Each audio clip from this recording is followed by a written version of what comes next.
అందరికీ నమస్కారం. పరశురాం తల్లిదండ్రులకి ఆయన అన్న నారాయణ, చెల్లెలు వసంత, మధ్యలో ఒక కొడుకు.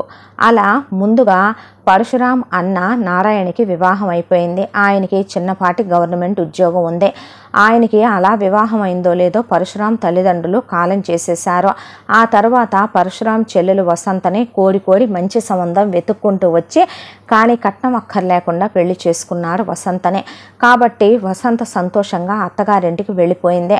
వెళ్ళిపోయిన తర్వాత ఇక పరశురాంకి రేణుకనిచ్చి వివాహం జరిపించారు. రేణుక వాళ్ళ అమ్మగారు ఒక 25 కాసులు బంగారం మినహా మేము కట్న కానుకలు ఇచ్చుకోలేమని పరశురాంకి రేణుకనిచ్చి వివాహం జరిపించారు. పరశురాందే ఒక చిన్నపాటి ప్రైవేట్ ఉద్యోగం.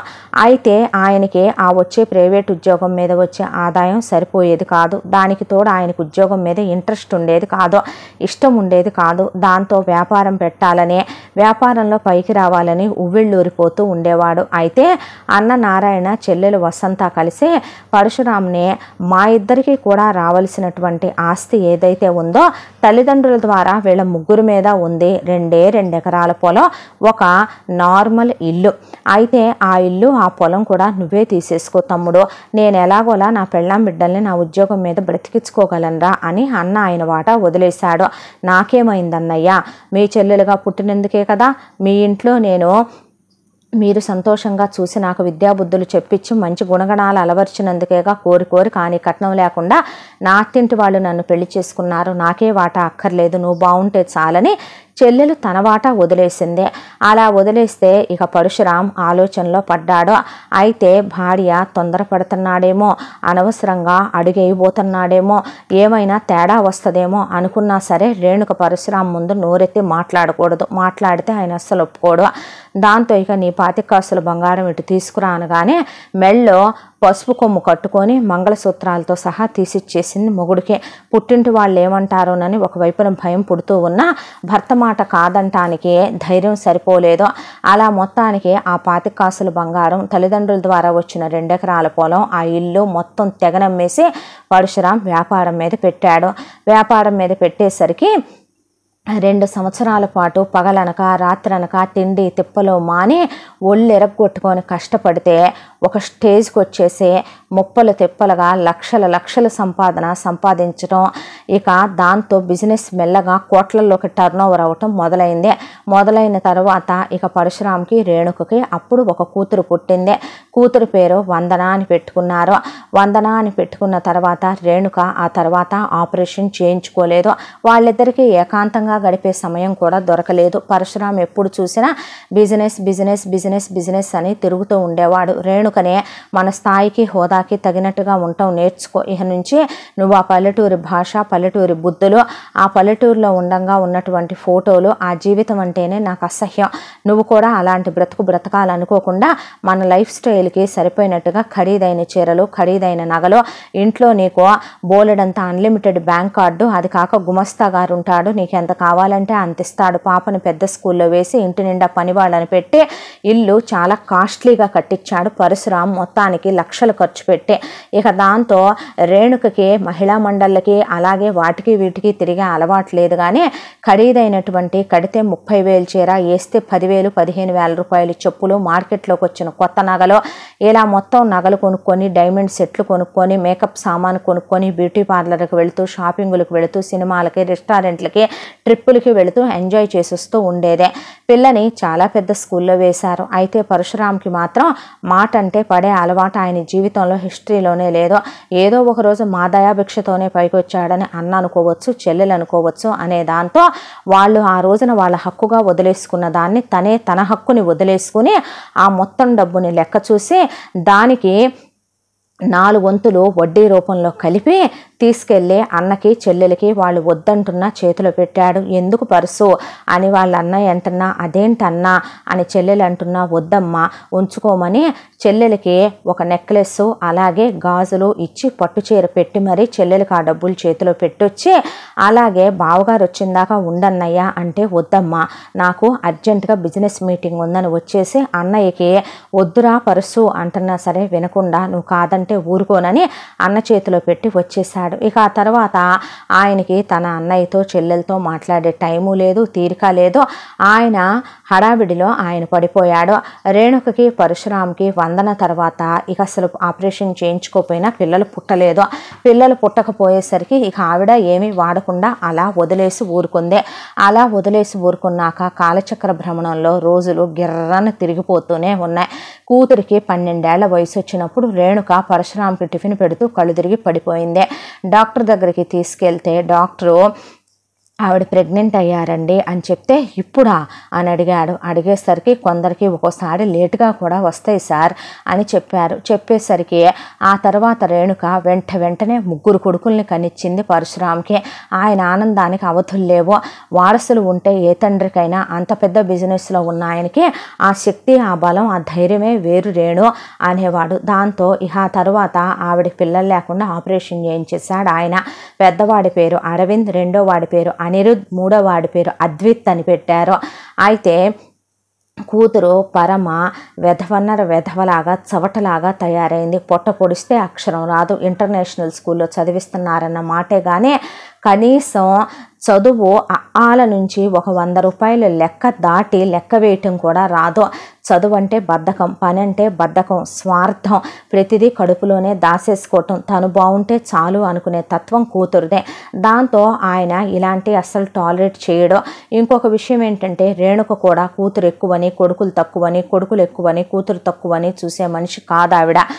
జస్ట్ నలుగురు మన పిల్లలే, నలుగురికి ఏదున్నా సమానంగా పంచాలి అనే వాళ్ళు భార్యాభర్తలు అనుకునేవాళ్ళు. అయితే ఇలా మొత్తానికి కింద పడి మీద పడి కూతురు ఇంటర్మీడియట్ వరకు వచ్చిన తర్వాత ఆయన ఆశ కోరిక ఇంజనీరింగ్ చదివించి ఎంబీఏకి ఏ లండన్ పంపించి ఏ కేంబ్రిడ్జ్ యూనివర్సిటీలోనే కూతురుతో ఎంబీఏలు చేయించి తీసుకొచ్చి బిజినెస్లో కూర్చోబెట్టాలనుకున్నాడు. అయితే నా వల్ల కాదంటే కాదని అతి కష్టం మీద ఇక డిగ్రీ చదువుకొని మీరు చదువుకోమంటే నేను సస్తానని కూర్చుంది వందన.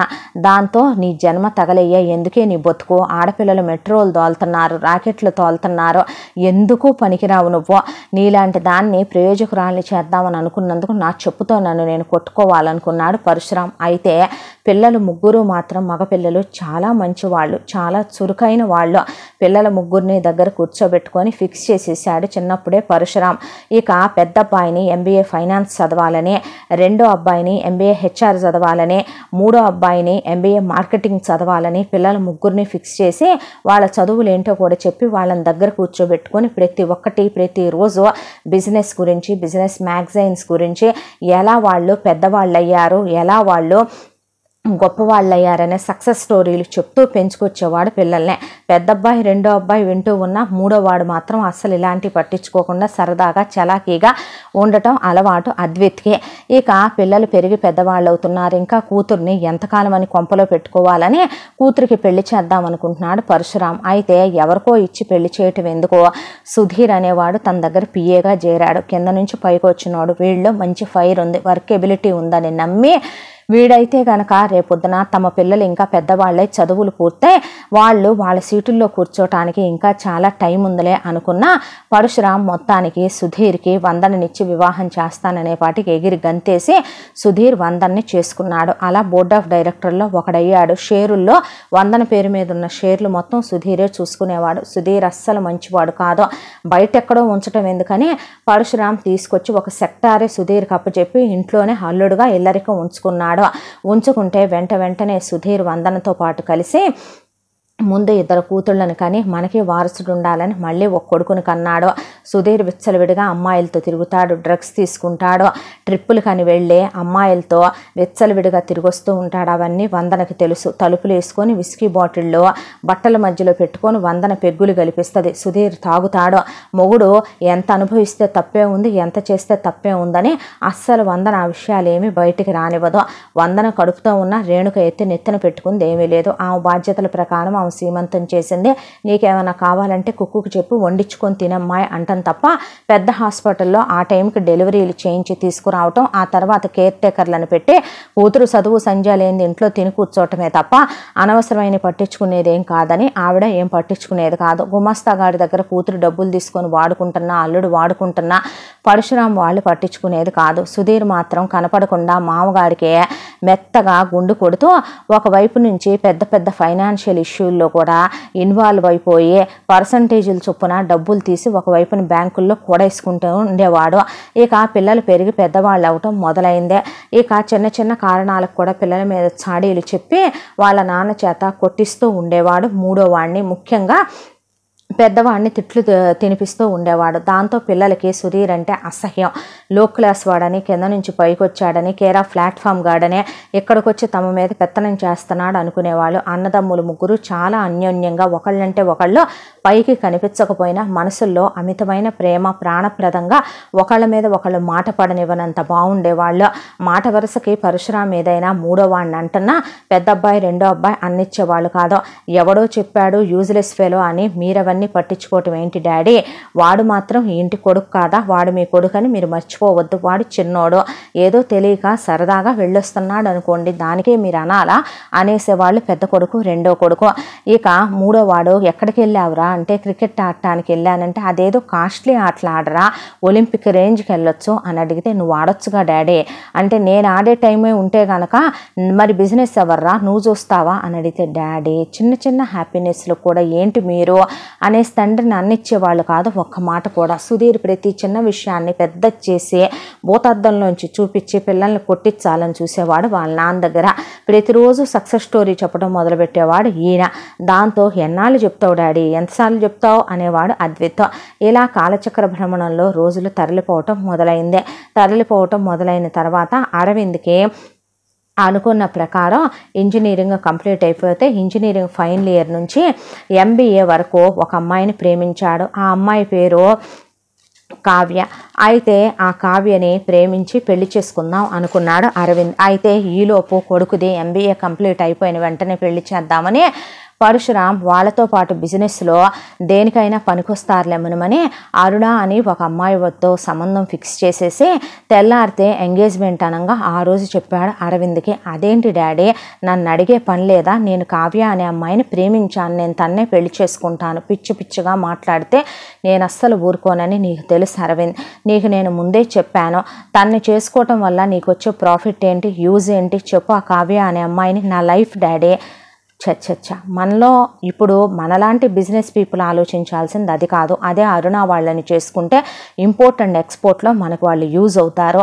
మనకి ఫైనాన్షియల్గా మన స్టేజ్కి స్టేటస్కి తగిన వాళ్ళని చేసుకోవాలి తప్ప మనకి కుదరని వాళ్ళని చేసుకోకూడదంటే స్టేజ్లో స్టేటస్ల గురించి నువ్వు మాట్లాడకూడదు డాడీ, మనం వచ్చింది 30 years బ్యాక్, ఎక్కడి నుంచో నువ్వు మర్చిపోతున్నావు అన్నాడు అద్విత్. నోరు ముయ్యమంటున్నాను నిన్ను అన్నాడు పరశురాం. అనేసరికి అదే మరి పిల్లలకి పెత్తనాలు ఇస్తే ఇలాంటివే మాట్లాడతారు అంకుల్ అని దూరిపోయాడు సుధీర్. అనేపాటికి ఎవరు ఎంతలో ఉండాలో అంతలో ఉండకపోతే గుమస్తా అంకుల్ కుక్క కాటుకి చెప్పు దెబ్బ అంటారు చూసారా, అలాంటి పడాల్సి వస్తే మన ఇంట్లో అడ్డమైన కుక్కలు మరుగుతున్నాయి అనేసి అక్కడి నుంచి వెళ్ళిపోయారు కొడుకులు ముగ్గురు. ఆ తర్వాత అరవింద్ ఇంట్లో నుంచి వెళ్ళిపోదామని అందరూ నిద్రపోతూ ఉండగా మొత్తానికి ఇక తన లగేజీ సర్దేసుకొని ఒక దాంట్లో వేసుకొని అక్కడి నుంచి బయలుదేరాడు కారులో. బయలుదేరిన వాడు కావ్యకు ఫోన్ చేశాడు. రా కావ్య, ఇద్దరం వెళ్ళి పెళ్లి చేసుకుందాం, నేను బయట ఎక్కడో చోట జాబ్ చూసుకుంటాను, నాన్నేమి నిన్ను పెళ్లి చేసుకున్నాక నన్ను తిట్టరు ఏమీ అనరు, ఆ తర్వాత శుభ్రంగా మనకు పాప బాబు పుట్టిన తర్వాత పెళ్ళైన తర్వాత వచ్చి డాడీకి సిచ్యువేషన్ ఎక్స్ప్లెయిన్ చేద్దాం అని అరవింద్ అంటే నేను అలా రాను, మా మమ్మీ డాడీ అలా నేను వచ్చేస్తే వాళ్ళ పరువు పోద్ది, వాళ్ళు ఊరుకోరు, నేను మా మమ్మీ డాడీ మాటలకే విలువిస్తాను, పద్ధతి ప్రకారం మీ నాన్న మీ అమ్మ మా ఇంటికి రావాలి, నన్ను ఇమ్మనమని మా అమ్మ నాన్న కాళ్ళు పట్టుకోవాలి, బ్రతిమిలాడాలి, నువ్వు ప్రేమించినందుకు సారీ చెప్పి నేనంటే ఇష్టమని ప్రయాణమని నేను లేనిది ఉండలేనని వాళ్ళని బతిమిలాడాలి, టైం ఇవ్వాలి, ఆ తర్వాత వాళ్ళని కట్నాలు అడగమని మొత్తం మీరే ఎదురు పెట్టి పెళ్లి చేసుకునేటట్టయితేనే అప్పుడు నేను పెళ్లికి ఒప్పుకుంటానంది. What is this nonsense, నీకు నేను ముందే చెప్పాను కదా ఇలాంటివి మా డాడీతో వర్కౌట్ అవ్వవని. ఆ రోజు ఎన్నో అనుకుంటాం, ఇప్పుడైతే ఇదే విషయం అరవింద్, అరవింద్ అంది కావ్య. అంటే నువ్వు మాట్లాడేది ఏంటి, రానంటున్నావా? ఓపెన్గా చెప్తున్నాను, రాను, రాలేను.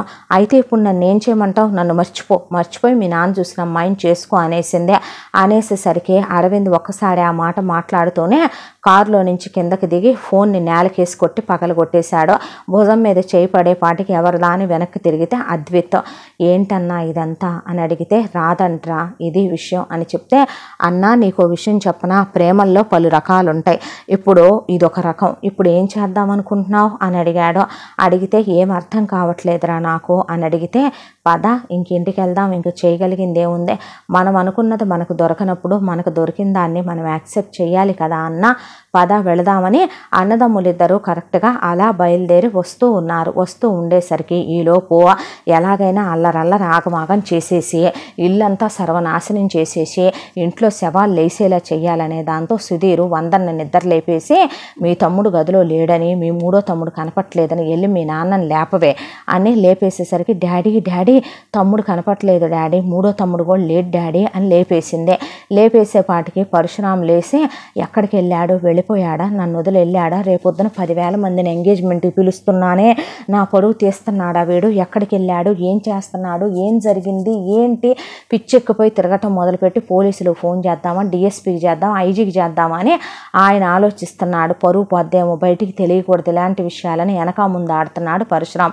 ఈలోపు మొత్తం లైట్లు వేసి ఉండేసరికి అద్విత్కి అనుమానం వచ్చి, ఒక్క నిమిషం ఉండన్నా అని వాళ్ళ సందు చివరున్న బార్లోకి వెళ్ళి ఒక 2 బీర్ బాటిళ్ళు కొనుక్కొచ్చి మొత్తానికి అందులో ఒక బీర్ బాటిల్ హాఫ్ ఆఫ్ చేసేసి ఇంకో ఫుల్ బాటిల్ చేత్తో పట్టుకొని, ఏంట్రా ఇదంతా అంటే, చెప్తాదా, నువ్వు తాగలేదుగా, ఎందుకు పారబూసావు బియ్యరు అన్నాడు అరవింద్. చెప్తా రమ్మన్నానా అనేసరికి వీళ్ళు వెళ్ళేసరికి అప్పటికే ఇక పరశురాం వాకిట్లోకి వచ్చి నుంచున్నాడు. అదిగోండి అంకుల్ వచ్చారు, కనుక్కోండి ఎక్కడికి వెళ్ళారో అని సుధీర్ పుల్లలు పెట్టకపోతే, ఎక్కడికి వెళ్ళారా ఈ టైంలో అని అడిగాడు. అడిగితే, నేనే బియర్ తాగాలనిపించింది, అన్నం లేపి తీసుకెళ్ళాను. ఏ అని అడిగేపాటికి వచ్చి అద్విత్ని లాగి చెంప మీద కొట్టేసరికి అరవింద్ అలాంటి అవమానాలు తీసుకోలేకపోయేసరికి తనకెటు తన తండ్రి మాటని పట్టించుకోకపోవటం అలవాటే, లైట్ తీసుకోవటం అని అద్విత్ పట్టించుకోలేదు. నాన్న అని అరవింద్ అంటే, షటప్ ఈడియట్, రేపొద్దున ఏంటో తెలియదా నీకు, అంత గ్రాండ్గా మనం ఎంగేజ్మెంట్ పెట్టుకొని బీరులు తాగటానికి లో క్లాస్ ఫెలోస్ లాగా రోడ్లెక్కి ఈ టైంలో వెళతారంట్రా మీ ఇద్దరు అని అడిగేపాటికి, ఇక డాడీ వదిలేవా అనేపాటికి, అసలు నిన్ను కొట్టాలరా అని అద్విత్ మీదకి వస్తుంటే, వాణ్ణి కంపెనీకి తీసుకెళ్ళటం ఏంట్రా, పోనీ నువ్వు వస్తావా డాడీ అని అడిగాడు అద్విత్. అడిగేసరికి ఇంకోటి వేసాడు పరశురాం. డాడీ ఆగు డాడీ అని అరవింద్ అడ్డొచ్చేసరికి, మీరు లోపలికి వెళ్ళండి అనేసరికి లోపలికి వెళ్ళిపోయిన తర్వాత ఇక, సారీరా నా వల్ల అన్నా, నేను బైక్ మీద పడ్డ దెబ్బల కంటే, నేను క్రికెట్ ఆడినప్పుడు పడ్డ దెబ్బల కంటే నాకు ఆయన కొట్టిన ఏం పెద్ద దెబ్బలు కాదులే, నేనైతే లైట్ తీసుకోగలను, అదే దెబ్బ నీ ఒంటి మీద పడితే నువ్వు లైట్ తీసుకోలేవు, పదండి వెళదాం అనేసరికి రేణుకొచ్చి, వాట్ ఈస్ దిస్ రా, డాడీ చెప్పింది వినొచ్చు కదా, ఈ టైంలోనా ఇలానా మమ్మీ అనేసరికి లోపలికి వెళ్ళిపోయేసరికి ఇక అలా పిల్లలు వెళుతున్నారో లేదో, ఏంటి నిజమే బీర్ కోసమే వెళ్ళారు నమ్మాలంటారు అనేసరికి సుధీర్ని, అబ్బే లేదు, బ్యాంకాక్లో శాండ్విచ్ మసాజ్ చేయించుకుందామని అమ్మాయిల్ని బుక్ చేసుకుందామని వెళ్ళాం, మా డాడీకి ఆ పురాణం అంతా తెలియదనేది నువ్వు అనుకుంటున్నావేమో, విత్ ప్రూఫ్లతో బయట పెడితే చిరిగిపోతాయి ఒక్కొక్కటి లైఫ్ హిస్టరీలు ఇక్కడ అనేసి లోపలికి వెళ్ళిపోయాడు అద్విత్. ఎవరు ఎంతలో ఉండాలో అంతలో ఉండి ఎక్కడుండాలో అక్కడ ఉండకపోతే ఒక్కొక్కళ్ళ మర్యాదలు దక్కవని చెప్పండి గుమస్తా గారు, అనవసరంగా నలుగురిలో పడేసి కొడితే ఈ ఇంటి అల్లుడు పరువు పొద్దని చెప్పండి అని వెళ్ళిపోయాడు అరవింద్. దాంతో చూసావా నన్ను ఎలా అంటున్నారో అని వందనతో అంటే, అవునవును లెక్క లేకుండా పోయింది నువ్వంటే అనేసింది వందన. ప్రతి కుక్కకి ఒక రోజు వస్తుంది, ఆ రోజున అన్ని లెక్కలు తేలుస్తా, నువ్వు కంగారు పడబాకు అన్నాడు సుధీర్. అన్న తర్వాత ఆ రోజు ఎప్పుడు వస్తుందా అని నేను చూస్తున్నానులే అంది వందన. అనేసరికి ఇక ఈలోపు అరవింద్ బాధ ఇదైతే పాపం అనిరుద్ధ్ ఎప్పటి నుంచో కూడా డాక్టర్ చదువుకుందాం అనేది అతని కోరిక. అయితే పరశురాం అస్సలు వల్ల కాదని, నువ్వు డాక్టర్ చదువుకోవడానికి వీల్లేదని, నువ్వు డాక్టర్ చదువుకుంటే ఇప్పుడు నువ్వు ప్రపంచాన్ని ఉద్ధరిస్తా కూర్చుంటే మన ఫ్యామిలీ సంగతి ఏంటి, ఇక్కడ నువ్వు చూసుకోవాల్సిన ఇంకో సెక్టార్ ఎవడు చూసుకుంటాడు, నేను ఇంకా నాకు ఇంకో 4 కొడుకులు లేరే, 4 కొత్త బిజినెస్లు ఓపెన్ చేయడానికని నేను ఆలోచిస్తుంటే నువ్వు డాక్టర్ చదవటం ఏంటి, నేను అస్సలు ఒప్పుకోనని అనిరుద్ధను కూడా ఇష్టం లేకపోయినా ఇంజనీర్లో పడేస్తే ఇప్పుడు MBA ఫస్ట్ ఇయర్లో ఉన్నాడు. పాపం ఎవరి విషయాలు పట్టించుకోడు.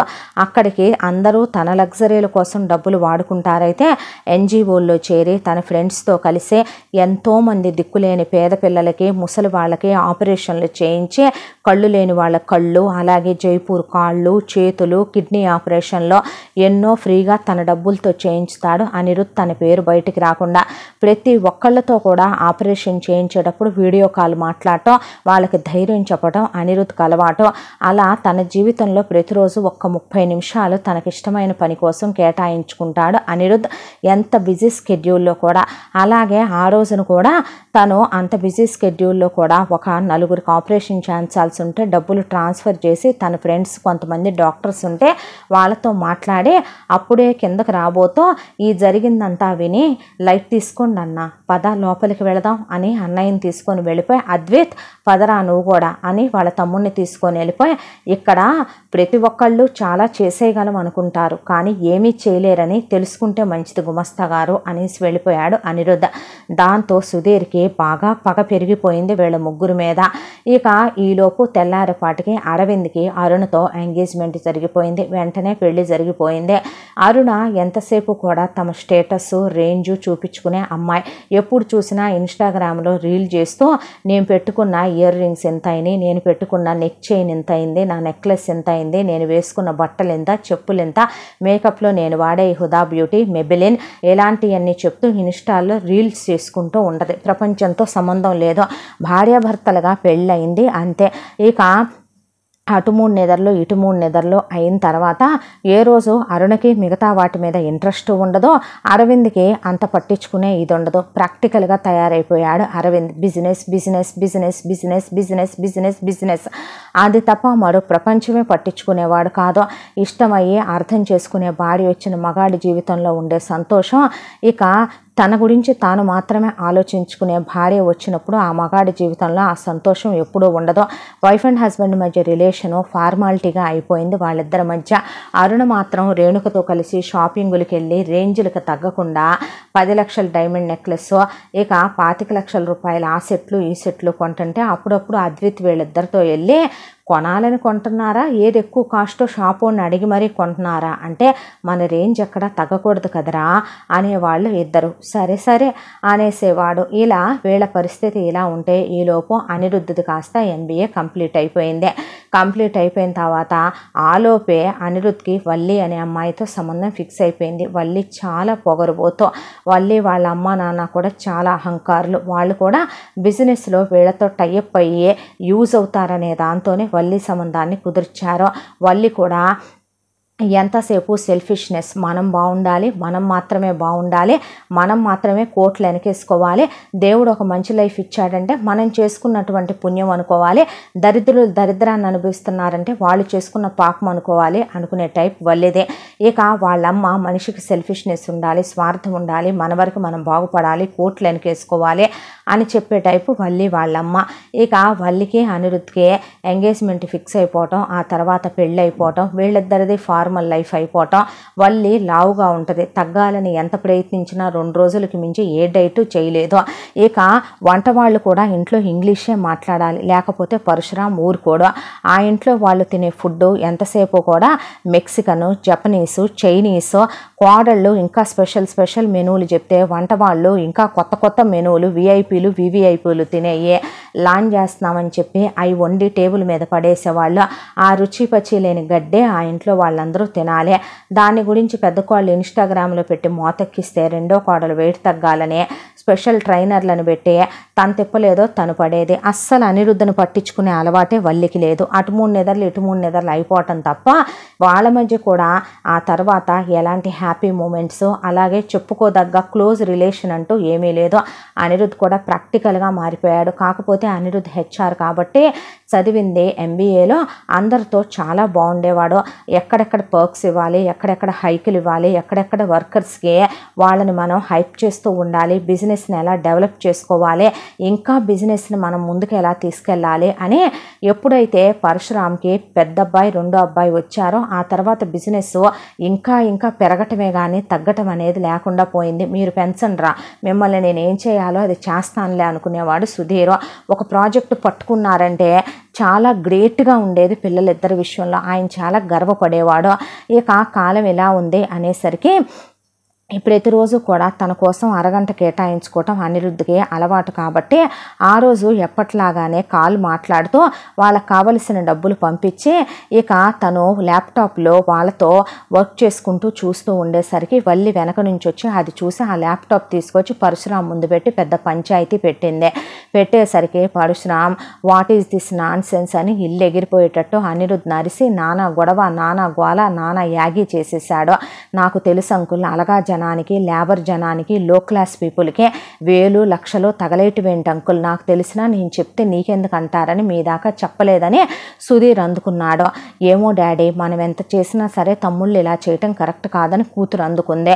అయ్యేపాటికి కొంచెం అందరూ ఆపుతారా, కీప్ క్వైట్ అన్నాడు అరవింద్. అనేసరికి ఇక అనిరుద్ధ్ అక్కడి నుంచోని డాడీ నేను చేసే పనిలో నాకు సెల్ఫ్ సాటిస్ఫాక్షన్ ఉండాలి, నేను నా కోసం అంటూ నేను చేయగలిగింది ఇదే, నా లైఫ్లో ఏది నా ఇష్ట ప్రకారం జరగలేదు, నేను ఎంబీబీఎస్ చేద్దాం అనుకున్నాను నువ్వు కాదన్నావు, అలాగే పెళ్ళి నా ఇష్ట ప్రకారం చేసుకుందాం అనుకున్నాను నువ్వు కాదన్నావు, అన్నీ నీ ఇష్ట ప్రకారమైనా నేను దేనికి అడ్డు రాలేదు, బిజినెస్కి రమ్మన్నావు వస్తున్నాను, నా కోసం నేను అరగంట టైం కేటాయించుకొని నేను చేయాలనుకున్న మంచి పనులు చేయడానికి మాత్రం నాకు అడ్డు రావద్దు డాడీ అంటే అది కాదు అనిరుద్ధ్, నేను చెప్పేది కావాలంటే నీ కోసం 1 CR తీసి వాడుకోరా, నువ్వు ₹1,00,00,000 ఖర్చు పెట్టుకున్నా ఒక 4 కోట్లు పెట్టి నువ్వు కారు కొనుక్కో, నీకు ల్యాంబోగిని కావాలా కొనుక్కో, లేదా నువ్వు నీ వైఫ్ కలిసి స్టేట్స్ వెళ్ళొస్తారా వెళ్ళి రండి, ఇంకా ఏమైనా కావాలా కొను, నేను వద్దన్ను, కానీ నువ్వు ఇలా లో క్లాస్ పీపుల్కి హెల్ప్ చేయటం ఏంటి, లో క్లాస్ అనుకుంటే మనం వచ్చింది ఏ క్లాస్ నుంచి ఏంటి అన్నాడు అద్విత్. యూ షటప్ స్టూపిడ్, నువ్వు మాట్లాడకరా మధ్యలో అన్నాడు పరశురామ్.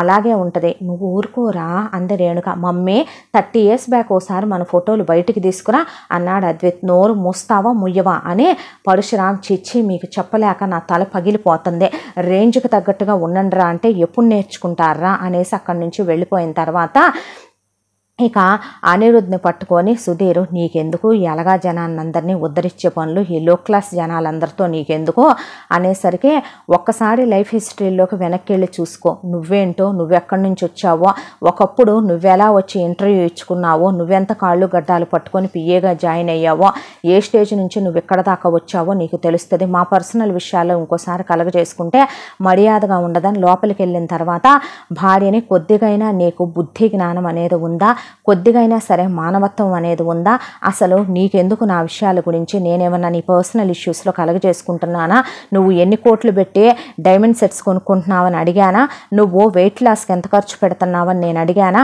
ఎవ్రీడే నువ్వు తినే డైట్ 1 lakh, నువ్వు తినే మష్రూమ్సే 30K, నేనే రోజైనా నిన్ను పట్టించుకున్నానా, ట్రైనర్కి నువ్వు ఇచ్చేదంతా, నీ కారుకు అవుతుందంతా, నీ లగ్జరీలు నీ వాటికి అయ్యేదంతా, నేను ఆపరేషన్లు చేయించితే అవుతుందంతా, అంతదానికే నువ్వు ఇంత చెయ్యాలన్నమాట, ఎందుకు వల్లే అని అడిగేసరికి ఏమో నా వరకు నాకు మాత్రం నువ్వు చేసింది నచ్చలేదు అనేసిందే. నీకు నచ్చకపోతే పర్వాలేదు, నేను చెయ్యాలనుకుంది మాత్రం ఆపను అనేసి వెళ్ళి పడుకోపో అన్నాడు అనిరుద్ధ్. ఆ తర్వాత రోజులు ఇలా గడిచిపోతున్నాయి. రోజులు ఇలా గడిచిపోతూ ఉండగా ఈలోపు అద్విత్ది MBA అయిపోవచ్చింది. MBA అయిపోవస్తే ఇక పరశురామ్ అద్విత్కు కూడా సంబంధం చూసేసి రెడీగా పెట్టేసుకున్నాడు. పెట్టేసుకున్న తర్వాత ఫైనల్ ఎగ్జామ్స్ అయిపోయినాయి. అద్విత్ ఫ్రెండ్ది పల్లెటూరులో పెళ్లి ఉంది అని తెలియటంతో అతను కూడా ఆ ఊళ్ళో 200 ఎకరాల భూస్వామి కొడుకు. దానికి తోడు ఎప్పుడో బీటెక్ ఫస్ట్ ఇయర్కి ముందే వాళ్ళ నాన్న పెళ్లి ఫిక్స్ చేసేసి ఆ అమ్మాయిని కూడా చదువుకోవాలని ఆపేసి ఎంగేజ్మెంట్ చేయించుకొని ఇక ఇన్నాళ్ల తర్వాత పల్లెటూరులో చాలా గ్రాండ్గా పెద్ద పెద్ద వాళ్ళని పిలిచి కొడుకు పెళ్ళి 10 ఏళ్ళు గుర్తుండేలా చేస్తున్నానని ఫ్రెండ్స్ అందరినీ పిలుచుకోమనేసరికి అద్విత్ను కూడా పిలిచాడు. అద్విత్ నేను పెళ్ళికి వెళ్ళి వస్తానంటే నీ పెళ్ళికి కూడా అందరినీ రమ్మని చెప్పిరా అన్నాడు Parashuram. What you mean daddy అంటే నీకు కూడా పెళ్ళి ఫిక్స్ అయిపోయింది అంటే అదేంటి నాన్న నన్ను అడిగే పని లేదా మీరు అని అడిగితే ఎవరిని అడగాలి? మీ అన్నయ్యని అడిగానా, పెద్దాన్ని, రెండో వాడిని అడిగానా? మీకు ఏది మంచో ఏది చెడ్డో ఏది చెయ్యాలో ఏది చేయకూడదో నాకన్నా మీకు ఎక్కువ తెలుసా అని అడిగేశాడు పరశురాం. అన్నీ మా ఇష్ట ప్రకారమే చేస్తున్నాను అనుకుంటూనే మా ఇష్టాలని ఎప్పుడో చంపేసుకోమని హరించేసుకోమని మీకు మీరే నిర్ణయాలు తీసుకోవటం మొదలుపెట్టారు డాడీ. పెద్దన్నయ్యకి ఇష్టమైంది పెద్దన్నయ్య చదువుకోగలిగాడా? రెండో అన్నయ్యకి ఇష్టమైంది వాడు చదువుకోగలిగాడా? పెద్దన్నయ్యకి హోటల్ మేనేజ్మెంట్ చేయాలని చాలా పెద్ద 5 స్టార్ హోటల్ అంత రేంజ్లో వాడొక పెద్ద హోటల్ పెట్టుకోవాలనేది వాడి కోరిక. అది వాడి ఆశ చిన్నప్పుడే హరించిపోయింది. రెండో అన్నయ్య డాక్టర్ అవ్వాలని, చాలా పెద్ద హాస్పిటల్ పెట్టాలని, ఫారెన్లో దొరికేలాంటి ట్రీట్మెంట్ ఇక్కడ అందరి పేషెంట్లకి అందుబాటులోకి తీసుకురావాలన్నది వాడి కోరిక. వాడిది హరించుకుపోయిందే. నేను చాలా పెద్ద బిజినెస్ పెట్టుకోవాలనేది, నా బిజినెస్లో నేను డెవలప్ అవ్వాలనేది, ఓన్గా నేనంటూ స్పెషల్గా కొన్ని ఫ్యాషన్స్ లాంచ్ చేయాలని, ఆ ఫ్యాషన్స్ చాలా పెద్ద పేరు రావాలని నా కోరిక. నా కోరికని హరించుకుపోయి తీసుకెళ్ళి MBAలో తొక్కేశావు. ఇప్పుడు ఎవరిది ఏది నెరవేరలేదు సరే, కానీ ఇప్పుడు చివరికి మా పెళ్ళిళ్ళ విషయాల్లో కూడా పెద్దన్నయ్య విషయంలో నీదే ఫ్రీ హ్యాండ్, రెండో అన్నయ్య విషయంలో నీదే ఫ్రీ హ్యాండ్, నా విషయంలో నువ్వే ఫ్రీ హ్యాండ్ తీసుకుంటావా డాడీ అని అడిగాడు అద్వైత్. అయితే ఏం చేయమంటావరా? ఇప్పుడు నా పరువు తీసి ఎవరినైనా ప్రేమించావా నువ్వు? ఈ ఇంట్లో అలవాటేగా ఒక్కొక్కళ్ళకి ప్రేమించటాలు. ఏమమ్మా ఏమంటావు అని అడిగాడు పెద్ద కోడల్ని. అంతేగా మావయ్య, మీరేది చెప్పినా కరెక్టే, మీ అబ్బాయి చెయ్యందైతే కాదుగా మీరందే అనేసింది అరవింద్ వైపు చూసి అరుణ. జస్ట్ షటప్ ఓకే అన్నాడు అరవింద్ అరుణని. డాడీ ఇప్పుడు నా విషయం ఎందుకు? మీ ఇష్ట ప్రకారం మీరు చెప్పిన అమ్మాయిని చేసుకున్నాను, మీరు రమ్మన్నట్టుగా నేను ఫ్యాక్టరీకి వస్తున్నాను, బిజినెస్ చూసుకుంటున్నాను, ఇప్పుడు ఆ విషయాలన్నీ వద్దు డాడీ అనేశాడు అరవింద్. ఆ మాటకు అన్నయ్యలు ఎందుకు అంటావు నాన్న? నాకే ఇష్టం లేదు. కనీసం ఆ చేసుకోబోయే అమ్మాయి మొహం ఏంటో నాకు తెలియదు. ఏం తెలియాలిరా? వాళ్ళు కోటీశ్వర్లు, కోటాను కోట్ల రూపాయలున్నాయి. అదేంట్రా నువ్వు కూడా అట్లా మాట్లాడతావు? మన రేంజ్కి తగిన వాళ్ళని చేసుకోవాలి కానీ అంది వల్లి. ఇది వాడి పర్సనల్ విషయం అనుకుంటా, నువ్వు నోరు ముయ్ అన్నాడు అనిరుద్. అదేంటి అలా మాట్లాడుతావు నువ్వు అంటే, అయ్యో పేదవాళ్ళకి రూపాయి పెట్టే మానవతా హృదయాలు మనకి లేవు కానీ రూపాయి పోతే ప్రాణం పోద్దే మనకి. అలాంటిది ఎవరైనా దిక్కులేని వాళ్ళని ఆదుకుంటే మన కోట్ల రూపాయల్లో నుంచి పావలాలు 10 రూపాయలు లెక్క తగ్గిపోద్దని భయపడిపోతారు నువ్వు మీ అమ్మ. అలాంటిది వాడికి ఉచిత సలహాలు ఇవ్వకుండా మెదలకుండా నుంచోమంటే డాడీ చెప్పింది వినొచ్చు కదరా అంది రేణుక. మమ్మీ ఓ మాట చెప్పనా? నువ్వు కట్టిన చీరంతా 1 lakh, చెప్పులు 30K, నీ ఒంటి మీద ఉన్న జ్యువెలరీ 50 lakhs. అమ్మా ఒకప్పుడు మన రేంజ్ ఏంటి? ఒరే ఆ విషయాలు ఎత్తకరా అందే. అంటే అదుగో అదుగో అదుగో గతాన్ని తరిసి తరిసి తరిసి తరిసి తవ్వుతాడు వీడు. అదే వద్దంటాను నేనంటే.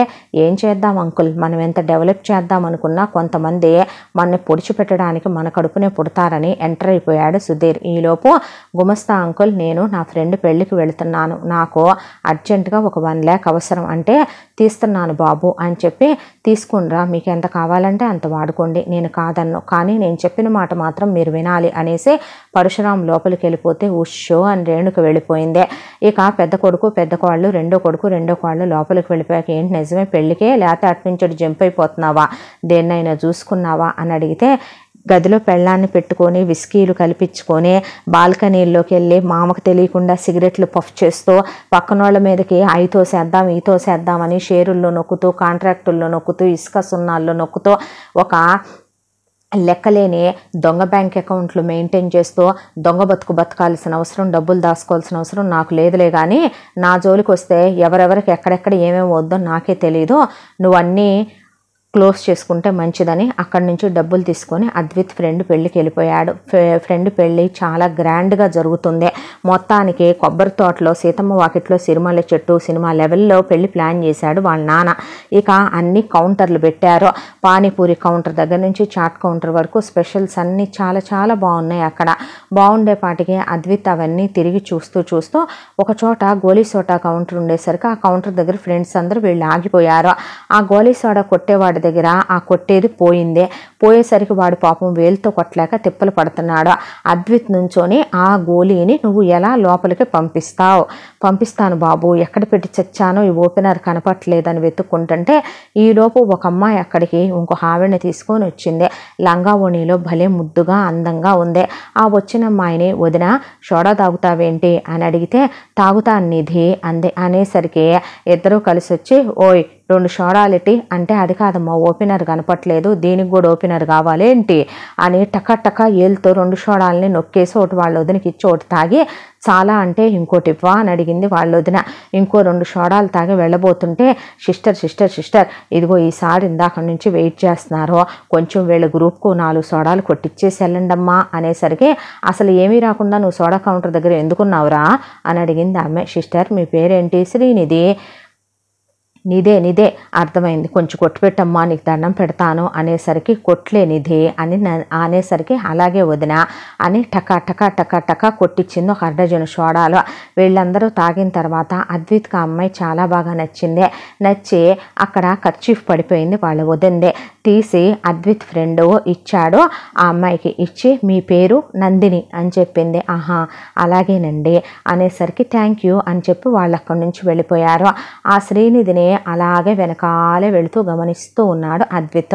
ఈలోపు పెళ్లి హడావిడిలో ఉండి వాళ్ళు భోజనాలు చేయటం, అక్కడికి వాళ్ళ అమ్మ నాన్న వచ్చారు, వాళ్ళ అన్నయ్య కూడా వచ్చాడు. వాళ్ళ అమ్మ పేరు లక్ష్మణి, వాళ్ళ నాన్న పేరు కాశీపతని, వాళ్ళ అన్నయ్య పేరు సాయని, బామ్మ వచ్చింది, బామ్మ పేరు రమణమ్మని, ఆ ఇందాక పక్కనే ఉన్న ఆవిడ పేరు నందిని, వీళ్ళ వదినని, ఈ అమ్మాయి పేరు శ్రీనిధి అని మొత్తం కనుక్కొని ఒక ఫ్రెండ్ అక్కడ ఉంటే ఒరై నీ బైక్కి సిటీ అని తీసుకొని ఆ శ్రీనిధి వాళ్ళు వెళుతుంటే వాళ్ళ వెనకాలే తెలియకుండా వెళ్ళి వాళ్ళ ఇంటి అడ్రస్ చూసుకొచ్చుకున్నాడు అద్విత్. చూసుకొచ్చుకున్నాక లవ్ ఇట్ ఫస్ట్ సైట్ రా అని చెప్పాడు ఫ్రెండ్తో. ఇలాంటి ఇక్కడ వర్కౌట్ అవుతాయా బాబు అంటే నీ ఊరు వస్తే నాకు పెళ్లి కూడా చేయవన్నమాట, నీ ఊరు నా అత్తారూరు అవుద్దంటే నువ్వు హెల్ప్ కూడా చేయవన్నమాట. ఒరే బాబోయ్ అనేపాటికి మీ నాన్న తెలిస్తే చంపేస్తాడు రా మమ్మల్ని, అక్కడ దాకా వచ్చినప్పుడు చూసుకుందాంలే కానీ ముందైతే నువ్వు అమ్మాయిని ఒప్పించుకోరా తర్వాత మేము మాట్లాడతాం అన్నారు వాళ్ళు. ఇక అద్విత్ తెల్లారి పొద్దున్నే బైక్ కూడా లేకుండా వాళ్ళ ఇంటి అడ్రస్ తెలిసింది కాబట్టి ఎండలో చెమట్లు కక్కుంటూ నడుచుకుంటూ వెళ్ళి శ్రీనిధి వాళ్ళ ఇంటి తలుపు కొట్టాడు. శ్రీనిధి వాళ్ళ నాన్న పొలం వెళ్ళాడు, బామ్మ బయట కూర్చొని అలా ఒత్తులు చేసుకుంటోంది. ఇక శ్రీనిధి వాళ్ళ అన్నయ్య వదిన ఆ పక్కనే ఉన్న టౌన్లో ఉద్యోగానికి వెళ్ళారు. ఉద్యోగానికి వెళ్ళిన తర్వాత శ్రీనిధి వాళ్ళ అన్నయ్యది గవర్నమెంట్ జాబ్ అని ఇంజనీరింగ్ చదువుకొని మరి గవర్నమెంట్ జాబ్ చేస్తున్నాడని, తనతో పాటు చదువుకున్న నందిని అనే అమ్మాయిని ప్రేమించి పెళ్లి చేసుకున్నాడని, నందిని చాలా మంచిదని, భార్య కూడా టౌన్కి ఉద్యోగానికి వెళ్ళొస్తుందని, అప్పుడే పిల్లల్ని కనకూడదని కనలేదని, పెళ్ళై 1 ఇయర్ అయిందని, ఈ విషయాలన్నీ అద్విత్ ఎంక్వైరీలో తేలిపోయినాయి.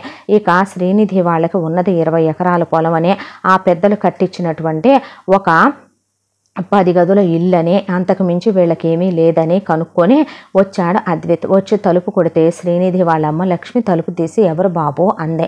అంటే ఆంటీ కొంచెం ఇటు నుంచి వెళ్తుంటే గొంతు ఎండిపోతుంది, దాహంగా ఉంది, కాస్త మంచినీళ్ళు ఇస్తారా ఆంటీ అంటే అయ్యయ్యో అదేం భాగ్యం లోపల తీసుకెళ్ళవే, రాయ్యా రా అని రమణమ్మ లోపలికి వెళ్ళు బాబు అన్నాక లోపలికి వస్తే రాయ్యా అని కూర్చోబెట్టి మంచినీళ్ళు ఏం కర్మ ఆగయ్యా అని చల్లగా నిమ్మకాయ మజ్జిగే తీసుకొచ్చి ఇచ్చింది ఆవిడ.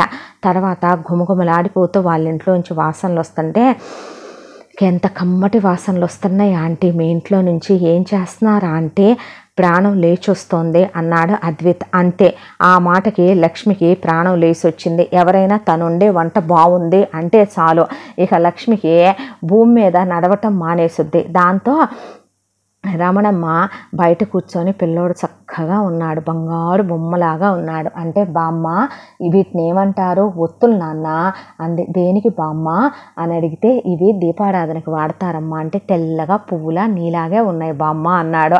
బామ్మ ఇంప్రెస్ అయిపోయింది.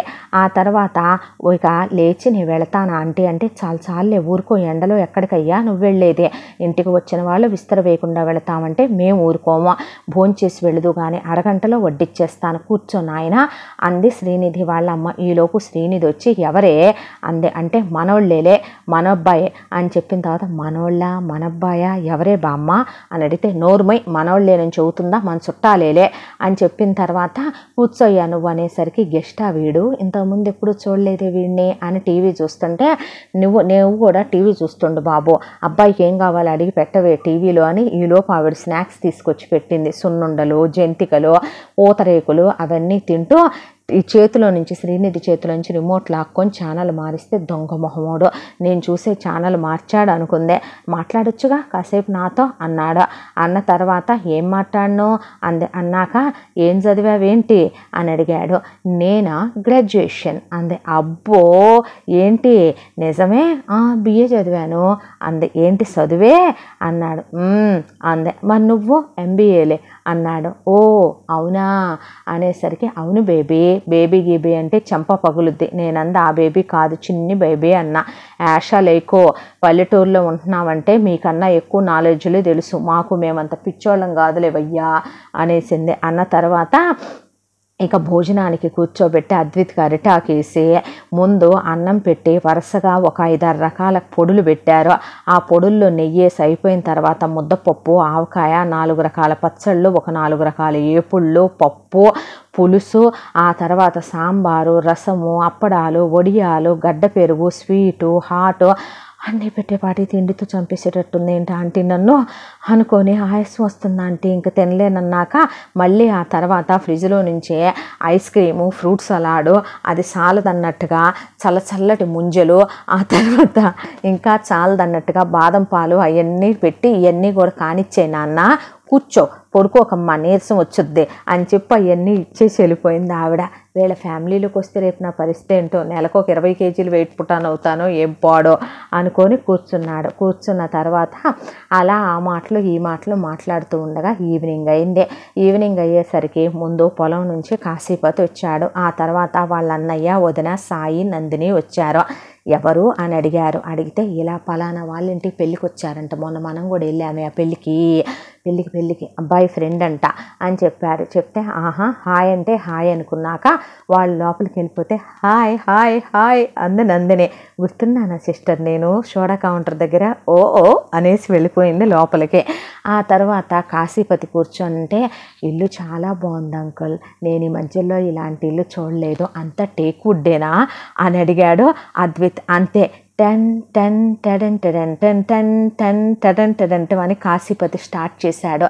జస్ట్ 7 జనరేషన్స్ బ్యాక్కి వెళ్తే శంకుస్థాపన రాయపడ్డ రోజున మొదలుపెట్టి ఈ ఇంటిని ఈ రోజుకి కోల్చకుండా ఈ రోజుకి దీన్ని రెనోవేషన్ చేయించుకుంటూ వచ్చి ఒక్క తుప్పు పట్టకుండా ఒక్క చెదల పట్టకుండా ఈ ఇంటిని ఎలా కాపాడుకొస్తున్నాడో చెప్పేపాటికి కొడుకు, కోడలు, కూతురు, చివరికి బామ్మ లక్ష్మి కూడా ఉషో అనుకుంటే విని అద్విత్ నవ్వుకున్నాడు.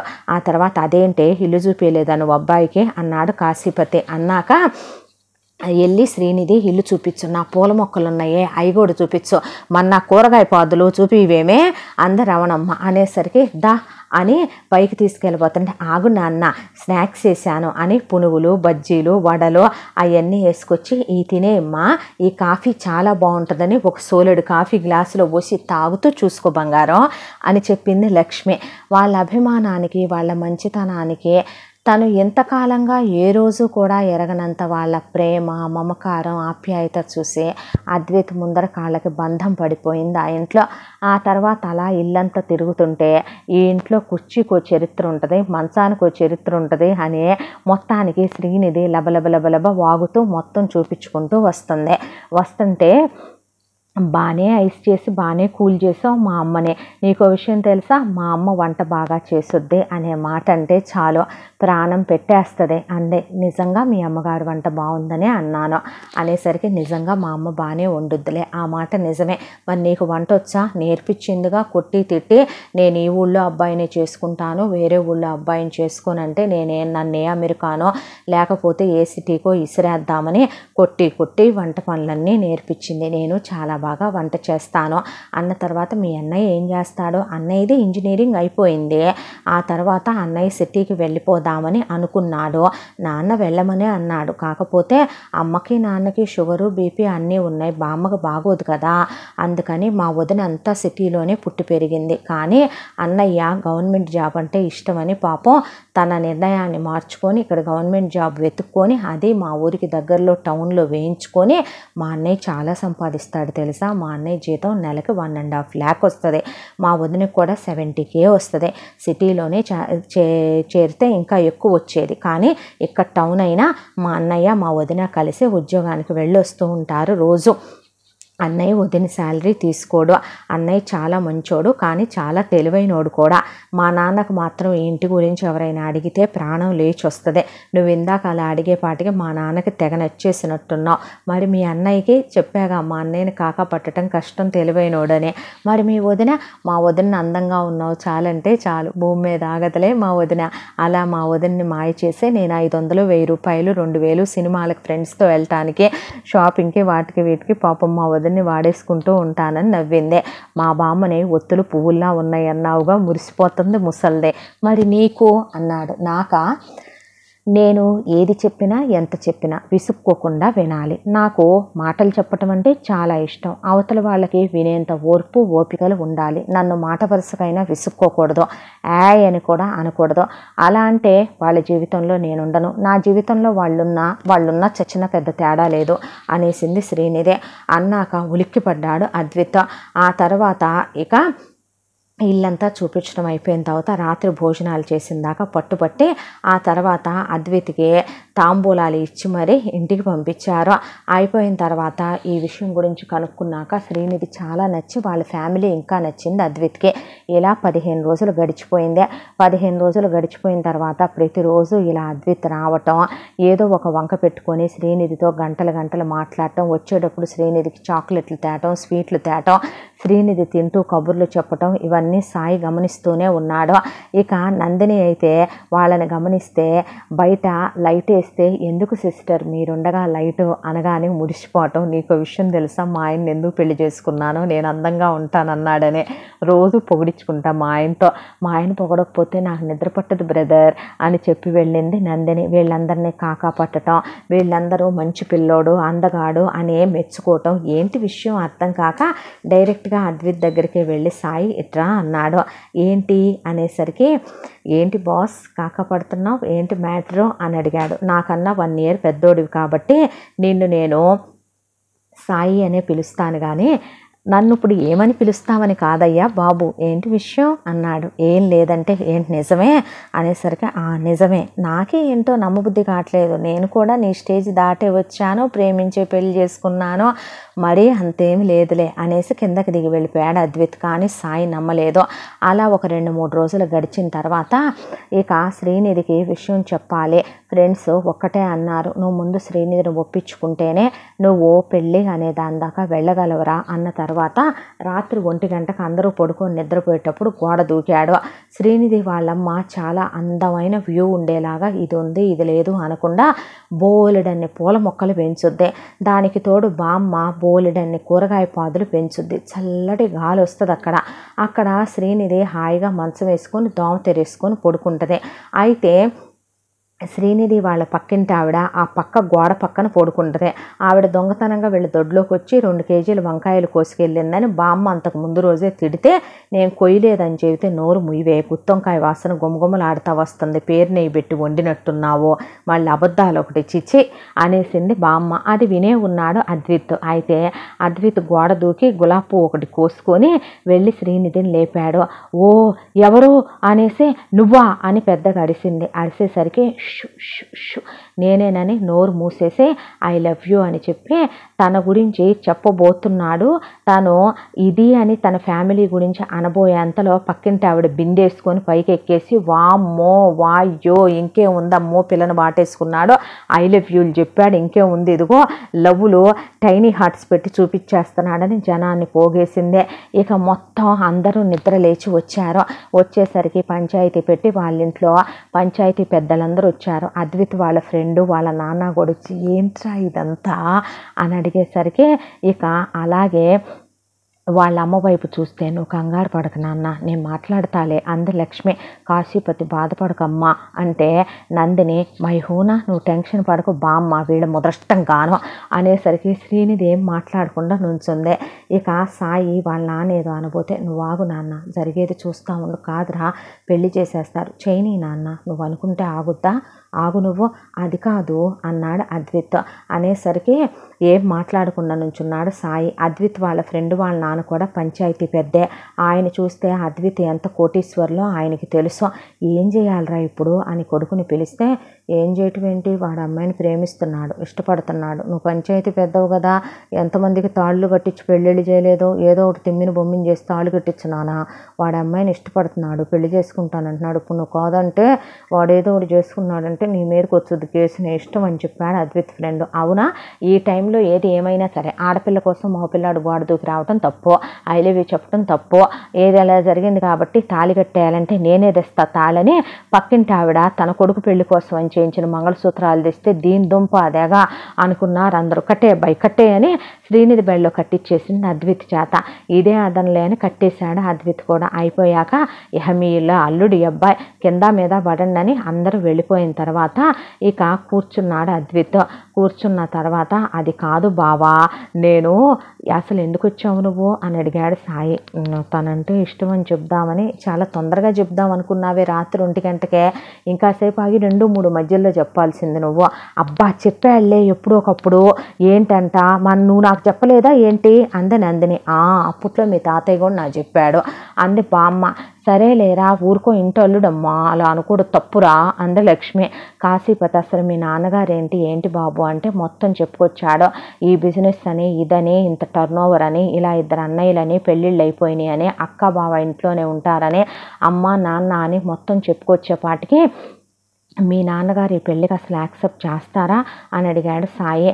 బావా ఒక్క మాట చెప్పమంటావా, నీ చెల్లెల్ని ఒకే ఒక్క మాటలో చెప్తా, నా ప్రాణంలో చూసుకుంటా, నీ చెల్లెలకి ఫోన్ ఇచ్చి పంపించు, ఒక్కరోజు నీ చెల్లెల్ని ఒక మాట అన్నా నా వల్ల నీ చెల్లెలు ఒక మాట పడాల్సి వచ్చినా ఆ రోజు అద్విత్ చచ్చిపోతాడు, నీ చెల్లెలు నా శవం మీద నుంచి దాటి పుట్టింటికి వస్తే చిచ్చి శుభం అంట పెళ్ళైతే అయ్యేం మాటలయ్యా అన్నారు.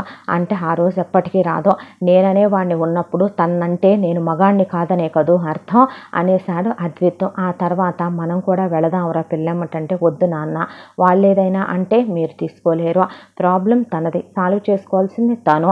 చెల్లికి ఏదైనా ప్రాబ్లం వస్తే అమ్మ నీకు మేము ఉన్నాం, వెంటనే ఫోన్ చేయి, 5 నిమిషాల ప్రకారం నిన్ను తీసుకొచ్చి ఇంట్లో పెట్టుకోవటానికి కూడా మేము వెనకాడం అని సాయి అష్యూరెన్స్ ఇచ్చాక శ్రీనిధికి మొత్తానికి వాళ్ళ అమ్మవి అమ్మమ్మవి నానమ్మవి తాతమ్మవి అన్నీ కలిపి కోడలికి కూతురికి చెరిసగం చేసేసి సగం నందినికి ఇచ్చేసి సగం శ్రీనిధికి నగలిచ్చి అలాగే ఉన్న పొలంలో నుంచి 5 ఎకరాలు శ్రీనిధికి పెడతామయ్యా అని చెప్పాడు కాశీపతి. అవేం వద్దంకులు మాకు అన్నాక ఇక బట్టలు వేయించి జాగ్రత్తమ్మ అని స్వీటు హాటు అవన్నీ ఇచ్చి మొత్తానికి పంపించేశారు. అద్విత్ శ్రీనిధిని తీసుకొని వచ్చి తలుపు కొట్టేసరికి పరిగెత్తుకుంటూ వెళ్ళి సుధీర్ తలుపు తీసి అంకుల్ అంకుల్ చూసారా ఏం జరిగిందో అనేసరికి పరశురాం ఏమైంది ఎవర్రా అమ్మాయి అని అడిగాడు. అడిగితే లోపలికి రావచ్చా ఎక్కడే నుంచొని చెప్పాలా అనేసరికి అరవింద్ అనిరుద్ ల్యాప్టాప్లో వర్కులు చేసుకుంటూ దిగొచ్చి డాడీ డీసెన్సీ అంటే మనం గ్రేట్ అంటే మనం గ్రేట్ పీపుల్ అంటే బయట నుంచోబెట్టి మాట్లాడటానికి వాడు పరాయి వ్యక్తి కాదు,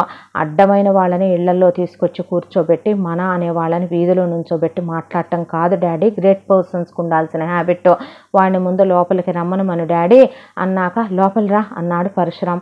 అన్నాక రేణుకు అక్కడే నుంచుంటే ఫేస్ ప్యాక్ పెట్టుకొని ఒకవైపున ఇన్స్టా రీల్స్ చేసుకుంటూ అరుణ అలాగే ఒకవైపున ఎక్సర్సైజ్ గురించి ఇన్స్టా రీల్స్ చేసుకుంటూ మళ్ళీ అక్కడే నుంచొని పిత్తరపై చూస్తూ నుంచున్నారు.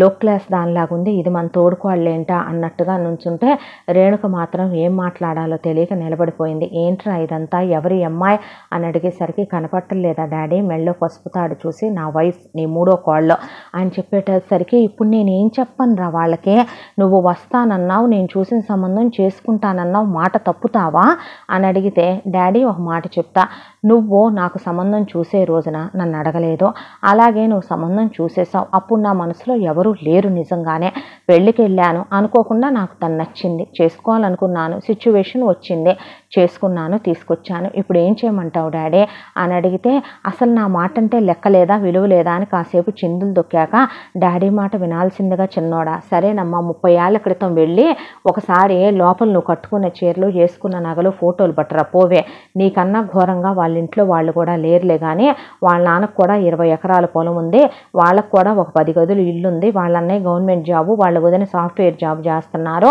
వాళ్ళంత అతిగతి లేకుండా లేరు, వాళ్ళకు కూడా కాస్త బ్యాంకులో బాగానే ఉంది బ్యాలెన్స్, కొంచెం మనం ఎక్కడి నుంచి స్టార్ట్ అయ్యామో చెప్దాం పదా తనకి అనేసరికి ఉడే నీకు దండమని లోపలికి వెళ్ళిపోయారు వీళ్ళు.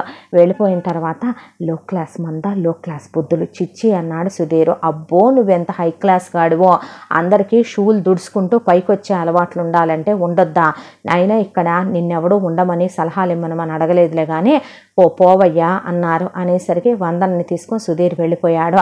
అరుణ వల్లి మాత్రం తోడుకోడలు తమకన్నా చాలా తక్కువ అన్నట్టుగా నిలబడి అని మొహం తిప్పుకొని నుంచొని అసలు ఏమని చేసుకొచ్చావురా, రేపటి నుంచి మా తోడుకోళ్ళు ఇలాంటి లో క్లాస్ ఫ్యామిలీలో నుంచి వచ్చింది, పల్లెటూరుది అని చెప్పుకోవాలంటే ఈ సిటీలో మాకెంత అవమానం అనేసరికి ఎందుకు అంత అవమానపడటం, తనేమి స్టేటస్ అని తిని కూర్చొని ఇన్స్టాల్లో పని పాట లేకుండా రీల్స్ చేసుకోవట్లేదని చెప్పొచ్చు, తనేమి బాడీని బాగా చీజులు, పిజ్జాలు, బర్గర్లు తిని వారానికి 4 కేజీలు పెంచి 1/2 కేజీ తగ్గిస్తూ ఇన్స్టాలో రీల్ చేసి పెట్టుకొని ఎక్సర్సైజులకి వాటికి వీటికి లక్షలు ఖర్చు పెడుతుందని, లైపో లెవెల్కి బాడీ పెరిగిందని చెప్పాల్సిన అవసరం లేదని అనిరుద్ధ్ అనేపాటికి వల్లి అరుణ అక్కడి నుంచి తిట్టుకుంటూ వెళ్ళిపోయారు.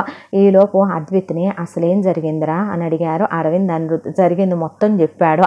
పక్కా నవ్వే మొత్తానికి భలే పల్లెటూరు, భలే ఫ్యామిలీ రా వీళ్ళదే అన్న తర్వాత శ్రీనిధి బ్లెస్సింగ్స్ తీసుకోపోతే నువ్వు మాకన్నా చిన్నదానివని తల మీద చెయ్యేసి ఒకళ్ళు, భుజం మీద చెయ్యేసి ఒకళ్ళు నివిరి హ్యాపీగా ఉండండి అని చెప్పారు. చెప్పిన తర్వాత హనీమూన్కి వెళ్ళొచ్చు కదరా అని అడిగితే ఇప్పుడే కాదులే అన్న, ఇంకా మా ఇద్దరి మధ్య అండర్స్టాండింగ్ రావద్దు, ఆటోమేటిక్గా అదే వస్తుంది లేరా, మొత్తానికి సాధించావు, మేము అనుకున్నదే మేము మా జీవితాల్లో ఏది సాధించలేకపోయాం.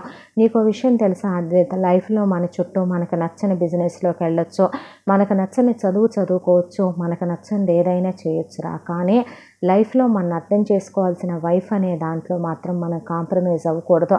అయితే అసలు మనం మనుషులుగా ఎందుకు బ్రతుకుతున్నామో కూడా అర్థం లేకుండా అయిపోద్ది. డాడీ మన విషయంలో అలాంటి డెసిషన్ తీసుకుంటే నువ్వు బలైపోతున్నావు అనుకున్నావు, అలా కాకుండా నువ్వు అచీవ్ చేసినందుకు మాకు చాలా హ్యాపీగా ఉందిరా అని చెప్పారు. చెప్పి ఆ తర్వాత లోపలికి వెళ్ళిపోయారు. అద్విత్ శ్రీనిధిని తీసుకెళ్ళి ఇక్కడ వాళ్ళందరినీ లైట్ పట్టించుకోకు, ఒక 2-3 రోజుల పాటు లేదా ఒక నెల రోజుల పాటు ముట్టె పొగరు చూపిస్తారు, లెవెల్ మెయింటైన్ చేయాలనుకుంటారు. ఇక్కడ ఎవరికీ అంత లెవెల్ ఏమి లేవు, అందరూ 4 ఫాదర్స్ యాన్సిస్టర్స్ అందరూ కూడా జీతగాళ్ల దగ్గర నుంచి అందరూ పొలాల్లో రైతులుగా పనిచేసుకుంటూ వచ్చిన వాళ్ళే, వీళ్ళ బిల్డప్పులు చూసి నువ్వేం భయపడిపోకు అని చెప్పి తన బెడ్రూమ్లోకి తీసుకెళ్ళాడు తన వైఫ్ని.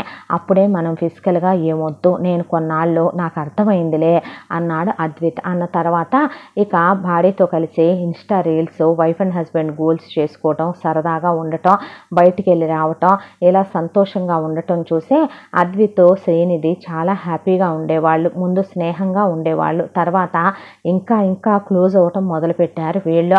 ఈలోపు ఇక ఏరా పెళ్ళంటే నీ ఇష్ట ప్రకారం చేసుకున్నావు, బిజినెస్ కూడా రావా అన్నాడు పరశురాం. ఎందుకు రాను, వస్తాను, ఒక వారం టైం కావాలంటే హనీమూను గినీమూను ఉంటే వెళ్ళిరా. గినీమూన్ ఏమి లేదులే కానీ హనీమూనే ఉంది అన్నాడు. అయితే వెళ్ళొస్తావా అంటే ఇప్పుడు కాదులే అన్న తర్వాత ఈలోపు వీళ్ళిద్దరూ క్లోజ్ అయ్యి ఫిజికల్గా కూడా కలిశారు. అప్పుడే పిల్లలు వద్దు అని ముందే చెప్పుకున్నారు. మీ డాడీని ఇబ్బంది పెట్టుకో, ఆఫీస్కి వెళ్ళిరా అద్విత్ అంది శ్రీనిధి. అలాగేలే శ్రీ అని భార్యాభర్తలు చాలా క్లోజ్గా ఉంటారు వీళ్ళు. ఇక పొద్దున్నే శ్రీనిధి లేచి ఇంటి చుట్టూ తిరిగి చూస్తుంటే బోలెడంత ప్లేస్ ఉంది. వాచ్మెన్ పెళ్ళాం తన ఇంటి ముందు ముగ్గు పిండితో ముగ్గు పెడుతుంది. అదేంటి నీ గుమ్మం ముందు ముగ్గు పెడుతున్నావు, మా గుమ్మం ముందు ముగ్గేది, మా గుమ్మం ముందు లక్ష్మీదేవి రావద్దా, నీ గుమ్మంలోంచి వస్తే చాలా అని అడిగింది. ఇంత పెద్ద పెద్ద వాళ్ళ ముందు అలాంటి వేయరమ్మా. అవునా, నీ చెప్పారా, ఇటీ ముగ్గు పిండి రంగులు అని తీసుకొని చక్కగా ముగ్గు పెట్టి ముగ్గును ముద్దు పెట్టుకొని బుజ్జుముండ ఎంత బాగుందో అనేసరికి అప్పుడే ఆఫీస్కి బయలుదేరుతూ ఇక అలాగే పరశురాము, అరవింద్, అనిరుద్ధు బయటకు వచ్చారు. ఏరా నువ్వు రావా ఆఫీస్కి అంటే చెప్పాగా డాడీ 4-5 డేస్లో వస్తానని అన్నాడు. అనేసరికి ముగ్గు తొక్కబోతుంటే మావయ్య అంది. అనేసరికి పరశురాం ఇలా చూశాడు. కొడుకులిద్దరూ నవ్వుతూ చూస్తే ముగ్గు మహాలక్ష్మి తొక్కకూడదు, ఈ సిటీలో కూడా ఇంకా నువ్వు వచ్చి పట్నవాసంలో పల్లెటూరి కోడల్లాగా ఇంకా సిద్ధాంతాలు ఏంటమ్మా అన్నాడు పరశురాం. అంటే ఆ మాటకి మనం ఎక్కడ పుట్టినా ఎక్కడ పెరిగినా కొన్నైతే నమ్మాలి మావయ్య, ముగ్గుని తొక్కితే సిరి వెళ్ళిపోద్దంట, తొక్కకుండా వెళ్ళండి, మనం బాగుండాలిగా అనేసరికి ఒకవైపున అమ్మాయి పల్లెటూరు బయట అంటూనే మూఢనమ్మకాలు అంటూనే ముగ్గు తొక్కకుండా వెళ్ళాడు. మనోడు మామూలోడు కాదురా అనేసి అన్నలిద్దరూ వెళ్ళిపోయారు. వెళ్ళిపోయిన తర్వాత ఇక నెక్స్ట్ డే మార్నింగ్కి ఇక అందరూ నిద్ర లేచి డైనింగ్ టేబుల్ దగ్గర అందరూ సమావేశం అయ్యారు. ఈలోపు ఇంట్లో అందరికీ ఆ రోజు తన చేత్తోనే వంట చేయాలని శ్రీనిధి ముందు పుట్టింటికి ఫోన్ చేసి తను హ్యాపీగా ఉన్నానని అన్న వదినకి అమ్మ నాన్నకి బామ్మకి చెప్పి ఇద్దరు కలిసి వీడియో కాల్ మాట్లాడిన తర్వాత ఇక మీరు చల్లగా ఉండటమే మాకు కావాల్సిందని వాళ్ళు చెప్తే వంటగదిలోకి వచ్చింది. కుక్కులు ఇంగ్లీష్ మాట్లాడుతూ అడ్డమైన చెత్త వండుతుంటే ఇక్కడ ఎవరికైనా మాయరోగాలు ఉన్నాయా ఏంది గడ్డి అని అడిగింది. ఇక్కడ అందరూ ఇదే తింటారమ్మా అంటే లే అడ్లే అని చెప్పి చక్కగా పూరీలు, అలాగే గారెలు, అలాగే 4 రకాల చట్నీలు, చక్కగా వేడివేడి ఇడ్లీ, కారపొళ్ళు, చక్కగా వేడివేడిగా దోశలు, అలా 4 రకాల టిఫిన్లు, ఉప్మా అన్నీ చేసి చిక్కటి ఫిల్టర్ కాఫీ, దానికి తోడు కమ్మటి అల్లం చాయ్ పెట్టి టేబుల్ నిండా నింపించేసి ఫ్రూట్ జ్యూసులు నింపించేసి ఫ్రూట్స్ అన్నీ కట్ చేసి పెట్టేసింది. అలాగా అందరూ డైనింగ్ టేబుల్ మీద కూర్చుంటే లో క్లాస్ వాళ్ళు తినే లో క్లాస్ తిండని పెద్ద కాళ్ళు రెండో కాళ్ళు వంటవాళ్ళ చేత వాళ్ళు వండించుకున్నాయే తినటం మొదలుపెట్టారు. రేణుకకి మనసు లాగేసి చేతులు కాళ్ళు కొంగర్లు పోవటం మొదలైంది. అయితే ఆ విషయం కొడుకులకు అర్థమయ్యి ఏం మాట్లాడకుండా అరవింద్ అనిరుద్ధు మాత్రం నువ్వు వండినయే పెట్టమ్మా శ్రీనిధి అని అవే పెట్టించుకుంటే అద్విత్ కూడా అవే తింటుంటే వెరీ ఎమ్మీ, వెరీ డెలిషియస్, ఇలాంటి ఫుడ్ అసలు మేము ఈ మధ్య తినలా, చిచ్చి అలాంటి లో క్లాస్ ఫుడ్స్ తింటారా, మా తిండి మా ఇష్టమేమో మీకు అనవసరమేమో అనేసి ఇద్దరు వాళ్ళ తిండి వాళ్ళు తినటం మొదలు పెట్టాక పరశురాం ఏమనుకున్నాడేమో డాక్టర్ లైట్గా తినమన్నాడు, నాకు కూడా అవే పెట్టన్నాడు అక్కడున్న వంటమ్మాయిని. దాంతో వంటమ్మాయి పెడుతుంటే ప్లేట్ మీద ప్లేట్ లాగిచ్చే ఇదేరా లైట్గా తింటాం అంటే 4 ఇడ్లీ విత్ గీ విత్ కారపొడి with chutney, 2 dosa plus chutneys plus 2 puri plus 2 vada, అదే లైట్గా తింటాం విత్ ఫిల్టర్ కాఫీ, అదే కదా విత్ జ్యూస్ అని నవ్వారు కొడుకులు. ఆ తర్వాత మగాళ్ళందరూ తినేసి వెళ్ళిపోయిన తర్వాత నువ్వు కూడా పద ఆఫీస్కి అంటే అద్విత్ కూడా బయలుదేరి బాయ్ చెప్పి వెళ్ళాడు శ్రీనిధికి. ఆ తర్వాత ఇక కోడళ్ళకి నోరు ఊరిపోవటం మొదలైపోయింది.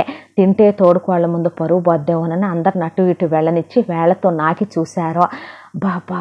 బాగుంది అనిపించింది కానీ తింటే మళ్ళీ లో క్లాస్ వాళ్ళు అనుకుంటారని అక్కడి నుంచి వెళ్ళిపోయి తోడుకోవడాలని పలకడివ్వట్లేదు, రేణుక కూడా పలకడించట్లేదు. ఆ తర్వాత ఇక రేణుకకి మనసంతా ఆ టిఫిన్ మీదే ఉంటే గబగబా ఇంట్లో పనివాళ్ళు వచ్చి మిగతా ఆయన ఎత్తుకెళ్ళి తుడుచుకొని తినేసేయటం మొదలు పెడితే వీళ్ళు తుంపదేగా అనుకుంది.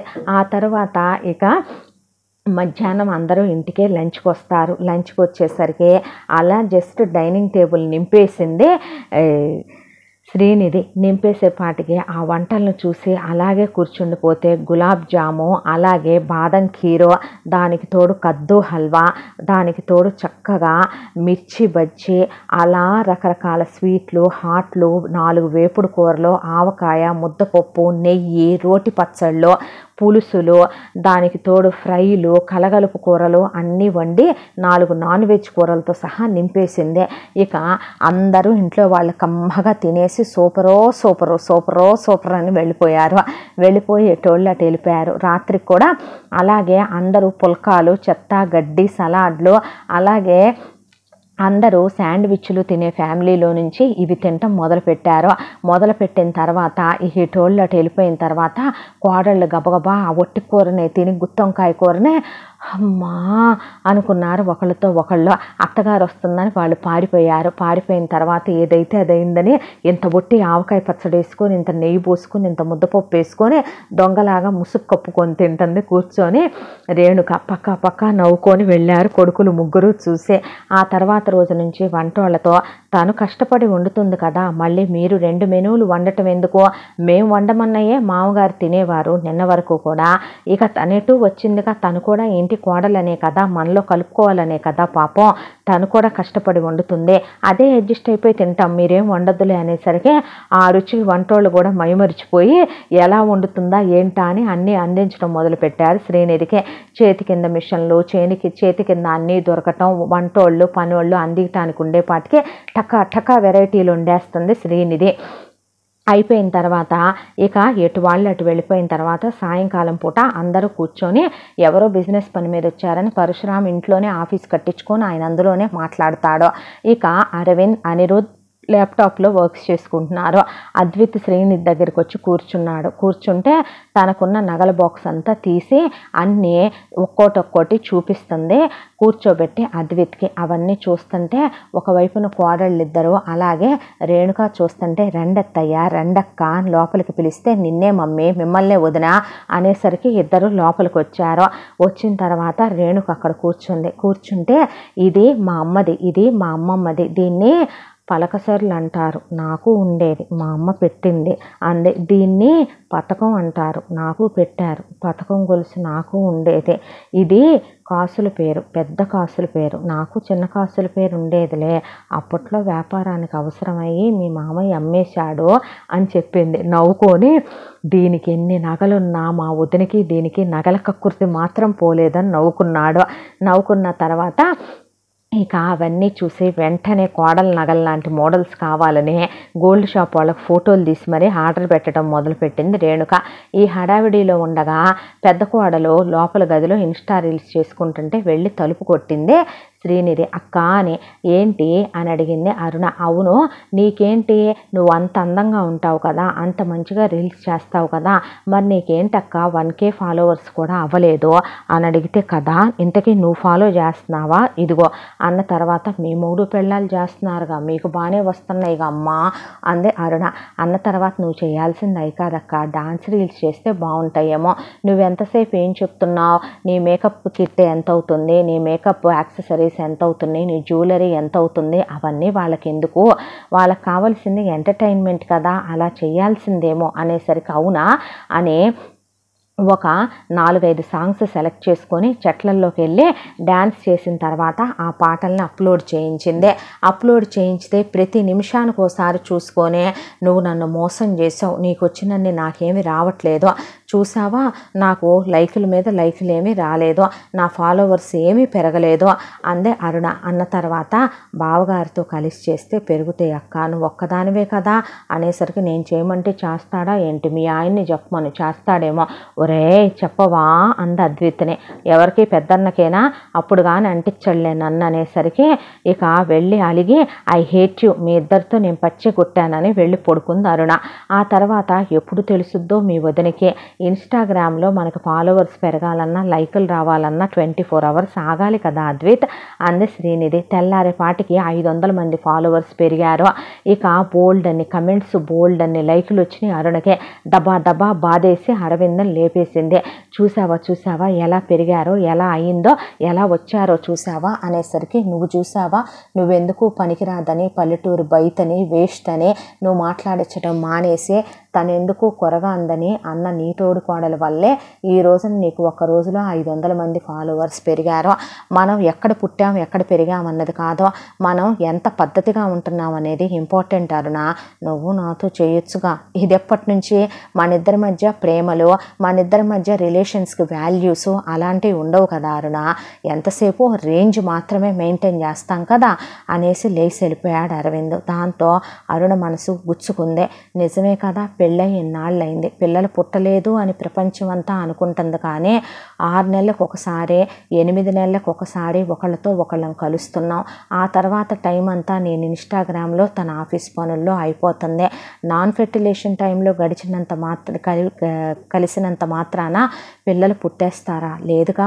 సైన్స్ పరంగా కాకపోయినా ప్రేమ పరంగా ఏ రోజైనా నేను ఆలోచించానా ఇదే మూర్ఖంగా బిహేవ్ చేశానని అరవింద్తో అరుణ క్లోజ్గా ఉండటం మొదలుపెట్టింది. ఆ తర్వాత నువ్వు అడగవా మీ బావని డ్యాన్స్ చేయమని నాతో అనేసరికి శ్రీనిధి అద్విత్తుని తీసుకుని వెళ్ళి అడిగింది. దాంతో ఇక అరవింద్ రీల్స్ చేయటం మొదలుపెట్టాడు. దాంతో ఇక బాగా ఫాలోవర్స్ పెరిగిపోయి అరుణ చాలా ఫేమస్ అయిపోయింది. వైరల్ అయిపోతున్నాయి వీడియోలన్నీ. అలా మొత్తానికి అరుణ అరవింద్ ఇప్పుడు చాలా బాగుంటున్నారు. ఒకళ్ళకొకళ్ళు విలువిచ్చే అరుణ అరవింద్ని అర్థం చేసుకుంటుంది. కలిసి తినటం, కలిసి తాగటం, ఆఫీస్కి వెళ్ళాక కూడా భర్తతో మాట్లాడటం బాగుంటున్నారు ఇద్దరు కూడా. ఈలోపు వల్లి నానా ఆపసోపాలు పడుతూ 100 గ్రాములు వెయిట్ తగ్గటానికి 4 గంటల సేపు చెమట చిందించే 10 మంది ట్రైనర్లు వచ్చి నానా హింసలో పడుతుంటే అయితే వల్లి దగ్గరికి వెళ్ళింది శ్రీనిధి. ఎందుకక్క ఇంత కష్టపడటం అని అడిగింది. ఏం చేద్దాం, ఏం చేసినా నేను తగ్గట్లేదు అనేసరికి ముందు ఆ ట్రైనర్లను మానిపించేయమని చెప్తే, అమ్మో వీళ్ళు సిటీలోనే ఫేమస్ ట్రైనర్లు అందే. నిన్ను నేను నెలలో 5 కేజీలు తగ్గిస్తాను, అప్పుడు నువ్వు ఒకవేళ నేను తగ్గించకపోతే మళ్ళీ వీళ్ళని పిలిపిద్దువు కానీ అని చెప్పింది. సరే అంది వల్లి. అనేసరికి నీ వల్ల అవుద్దే అని అడిగింది. అవ్వకపోతే అప్పుడు అనేసరికి మనం అలాంటివి నమ్మలేమ్మా. లక్షలు వాళ్ళకి తగలేస్తేనే మనకు తృప్తిగా ఉంటుంది. మన సెల్ఫిష్ జీవితమే అంతా అనేసి వెళ్ళాడు అనిరుద్ధ. నీకేం తెలియదు, నువ్వు మాట్లాడకందా అనిరుద్ధిని, అన్నీ నీకే తెలుసులే, నేను నీ ముందు వేస్ట్ కదా అనేసి వెళ్ళిపోయాడు. ఇక ఆ తర్వాత శ్రీనిధి వల్లి కోసం అని చెప్పి పొద్దున్నే ఫ్యాట్లెస్, షుగర్లెస్, అలాగే ఆయిల్ లెస్ ఫుడ్స్ తయారు చేసి, అది టేస్ట్ మిస్ అయితే వల్లి తింది కాబట్టి టేస్ట్గా మార్నింగ్ తన వరకు వేరే బ్రేక్ఫాస్ట్, తన వరకు వేరే జ్యూసులు, తన వరకు వేరే ఫుడ్ ప్రిపేర్ చేసేవటం. దానికి తోడు ఇక వల్లి చేత బాగా ఏరోబిక్స్ అయ్యి చేయించుతూ డ్యాన్స్లు వేయించి, గంతులు వేయించి, ఆ తర్వాత ఆటలు ఈ ఆటలు అని ఆడిచ్చి వల్లి చేత చెమటంతా కారిపోయేలాగా చేసేపాటికి నెలలో 7 కేజీలు వెయిట్ తగ్గేసింది వల్లే. ఎక్కిరి గంతేసి అనిరుద్ధిని ఆశాంతం కౌగిలించుకొని ముద్దు పెట్టేసి, ఈ డ్రెస్ నాకు పట్టదని, నువ్వు తీసుకొచ్చింది నేను వేసుకోలేదని నీకు ఆ రోజు కోపం వచ్చిందిగా, నేను వేసుకున్నాక కూడా లూజ్ వచ్చింది, చూడు ఈ డ్రెస్సు ఈ జన్మకి నాకు పట్టదనుకున్నాను తెలుసా అనేసరికి, అవునులే ఎందుకు పనికిరాని తోడుకోడలు, వేస్ట్, లో క్లాస్దే అని మీ అమ్మకి చెప్పావు కదా ఆ రోజున పల్లెటూరు బయటని, మరి ఆ బయట వల్లే ఈరోజు ఇలా ఉన్నావు నువ్వు అనేసరికి, ఎంతసేపు మన గురించి మనం ఆలోచించుకోవాలి సెల్ఫిష్గా అని మీ అమ్మ చెప్పింది అన్నావు. అదే సెల్ఫిష్గా ఆలోచించుకోమని చెప్పిన మీ అమ్మ రేపొద్దున నీ విషయంలో ఎలాంటి డెసిషన్స్ తీసుకుంటుందో నువ్వు మర్చిపోతున్నావు అనేపాటికి ఐఎమ్ సారీ అంది వల్లి అనిరుద్తో. నేను చేసే పనులు నీకు నచ్చవు కదా వల్లి అనేసరికి ఇంకెప్పుడు అలా మాట్లాడనని వాళ్ళిద్దరు కూడా క్లోజ్ అయ్యి బాగుండటం మొదలుపెట్టారు. ఇలా ఫ్యామిలీ అంతా హ్యాపీగా ఉండటం, రేణుక కోడళ్ళతో కలిసి షాపింగ్కి, సినిమాకి వెళ్ళి రావటం సరదాగా రోజులు గడిచిపోతున్నాయి. ఈలోపు ఇక పరశురామ్ ఒకసారి ఆయన న్యూ బిజినెస్ స్టార్ట్ చేయబోతూ 10 రోజులు బిజినెస్ పని మీద వెళుతున్నానని పవర్ ఆఫ్ అటార్నీ అల్లుడికిచ్చి, ఇక్కడ కొన్ని కాంట్రాక్ట్స్ మనం ఒప్పుకుని ఉన్నాం, అలాగే కొంతమంది క్లయింట్స్ వస్తారు, బిజినెస్ డీలింగ్స్ కొన్ని తెగ్గొట్టేయాల్సి ఉంది, నాకు ఫోన్ చేసి నువ్వు దగ్గరుండి చూసుకో, నీకు తెలుసు కదా అంటే ఓకే అంకుల్ అన్నాడు సుధీర్. 3 కొడుకుల్ని తీసుకుని ఫ్లైట్ టికెట్లు బుక్ చేసుకుని ఆయన వెళుతున్నానని చెప్పి వెళితే 3 భార్యలు టాటా బాయ్ బాయ్ చెప్పారు. అంతే. సుధీర్ ఈలోపు ఆ పవర్ ఆఫ్ పటాన్ని పక్కన పెట్టి ఆస్తి మొత్తం అప్పటికే కింద కొన్ని దొంగ డాక్యుమెంట్లు పెట్టి తన పేరు మీద రాయించేసుకున్నట్టుగా క్రియేట్ చేసేసి ఇంటికి వచ్చి ముందు బట్టలు సర్దుకొని మీరు రెడీగా ఉంటే రమ్మనమన్నారా అంకులు అని అడిగింది రేణుక. సామాను బయటికి విసిరేస్తాను, వెళ్ళి మళ్ళీ ఎక్కడి నుంచి మొదలైందో లైఫ్ జర్నీ అక్కడి నుంచి బాబ్బా బాబ్బా బాబ్బా బాబ్బాబ్ అని అడుక్కుంటూ స్టార్ట్ చేద్దరు కానీ అనేసరికి పెచ్చగా ఉందా నీకు అని అడిగారు అరుణ వల్లి. ఎవరికే పిచ్చి పిచ్చిగా ఉంది మీకా అని అడిగాడు సుధీర్. బాగా అన్నావు అని వచ్చింది వందన బయటికి. ఏం మాట్లాడుతున్నావు నువ్వు? ఇప్పుడు ఇల్లు నాది, ఈ ఆస్తి నాది, ఇప్పుడు మీరు లో క్లాస్ వాళ్ళు, నా కాళ్ళు పట్టుకోండి మీరందరూ కలిసి అనేసరికి శ్రీనిధి అక్కడికి వచ్చి పిచ్చి పిచ్చిగా మాట్లాడితే మర్యాదగా ఉండదందే. తప్పే ఉందే, నా మొగుడు నిన్నాళ్ళ నుంచి మీ మొగుళ్ళు నానా మాటలు అన్నప్పుడు లేదు. నీ మొగుడు లో క్లాస్ వెదవు కాబట్టి, చీప్ ఫెలో కాబట్టి, కింద నుంచి పైకి వచ్చాడు కాబట్టి, నా మొగుళ్ళు నీ మొగుడు కూలోళ్ళలాగా వచ్చే మా మీద పెత్తనాలు చేయాలనుకుంటున్నాడు కాబట్టి, ధర్మభిక్షం వేస్తే తింటున్నారు కాబట్టి అన్నారేమో. అయితే ఏంటంటే ఇప్పుడు అని అడిగాడు అరుణావల్లి. గెంటి పడేయండిరా బయటికి అనేసరికి జుట్టు పట్టుకొని వీళ్ళ నలుగురిని కట్టుబట్టలతో కనీసం వాళ్ళ నగలు అవి ఏమీ తీసుకొని ఇవ్వకుండా గెంటేస్తుంటే గబగబా శ్రీనిధి పైకి వెళ్ళి తన సూట్ కేసు తన బట్టలు తీసుకొని గబగబా కిందకు వచ్చిందే. కిందకు రాగానే ఎవరికి కావాలి దీని ముష్టి సూట్ కేసు అని బయటికి ఇసిరేశారు. ఇసిరేసిన తర్వాత నలుగురు బయటకు వచ్చి పడ్డారు. ఏం చేయాలో అర్థం కాక రోడ్డు మీద కుంభవర్షంలో నిలబడిపోయారు. నిలబడిపోతే పేగులు తెగిపోయేంత ఏడుపు వచ్చింది రేణుకకే. కూతురు గెంటి పడేయండిరా అన్న మాట ఆమె చెవుల్లో మారు మోగుతుంది. వెంటనే ఫోన్ చెయ్యాలి. ముందు కోడళ్ళ కార్డులు పెట్టి చూస్తే డిక్లైన్ అని కొడుతున్నాయి. గుమస్తాను కూడా బయటికి గెంటేశారు. గెంటేసిన తర్వాత శ్రీనిధి ముందు ఆ సూట్ కేసు ఓపెన్ చేసి బస్ స్టాండ్లో వెతికితే ఆ సూట్ కేసులోనే తనకు పుట్టింటి వాళ్ళు ఇచ్చిన నగలు, అలాగే వచ్చేటప్పుడు అన్ని ఇచ్చినటువంటి డబ్బులు ఒక 50,000 శ్రీనిధి దగ్గర ఉన్నాయి. ముందు ఒక హోటల్లో రూమ్ తీసుకొని వెళ్ళి హోటల్లో దిగి ముందు వాళ్ళ ఫోన్లు సిమ్ములు కూడా బ్లాక్ అయిపోయినాయి. వేరే ఒక కొత్త సిమ్ము తీసుకొని అద్విత్కి ఫోన్ చేసి జరిగింది మొత్తం చెప్పేపాటికి వెంటనే అనిరుద్ధ్కి, అరవింద్కి, పరశురామ్కి ఈ విషయం చెప్పేపాటికి ఎమర్జెన్సీ ఫ్లైట్లు వేసుకొని బయలుదేరిపోయారు. బయలుదేరేపాటికి తెల్లారైపోయింది. వచ్చేపాటికి తెల్లారైపోతే వస్తూనే పెద్ద సివిల్, క్రిమినల్, ఇంటర్నేషనల్ లాయర్లతో మాట్లాడుకుంటూ పరశురామ్ ముందు హోటల్ దగ్గరికి వచ్చాడు. ఏమైందంటే జరిగింది మొత్తం చెప్పి కొట్టారు, తిట్టారు, గెంటేశారు, జుట్టు పట్టుకొని ఇలా మాట్లాడారని చెప్పిన తర్వాత ఏం చేయాలో ఆయనకు అర్థం కాలేదు. వెంటనే అక్కడికి వెళ్తే ఇంకా సుధీర్ చేత అవమానాలు పొందాల్సి వస్తుందని ఆయన వెళ్తాను, షూట్ చేసి పడేస్తానంటే కొడుకులు ఆపేసి పోనివ్వు డాడీ వదిలేసే అన్న తర్వాత కొడుకుల కార్డులు ఆయన కార్డులు మొత్తం డిక్లైన్ అయిపోయిన తర్వాత ఒక్కళ్ళ ఫోన్లు పనిచేయటల్లా. దాంతో కోడళ్ళు వేరే సిమ్ములు తీసుకొని ముందు వీళ్ళ ఫోన్లు వేసేసాక పెద్ద లాయర్ని కన్సల్ట్ చేస్తే 25 లక్షలు అడ్వాన్స్ ఇమ్మన్నాడు. ఎక్కడి నుంచి తెచ్చి వాళ్ళు డాడీ పోనీ వదిలేసే, నువ్వైనా మమ్మల్ని నమ్మలేదు కదూ డాడీ, కొడుకులుగా మమ్మల్ని నమ్మకుండా ఎవడో వచ్చినా బయట నుంచి వచ్చిన వేస్ట్ వెధవని నమ్మి వాడికి అప్పచెప్పావా డాడీ?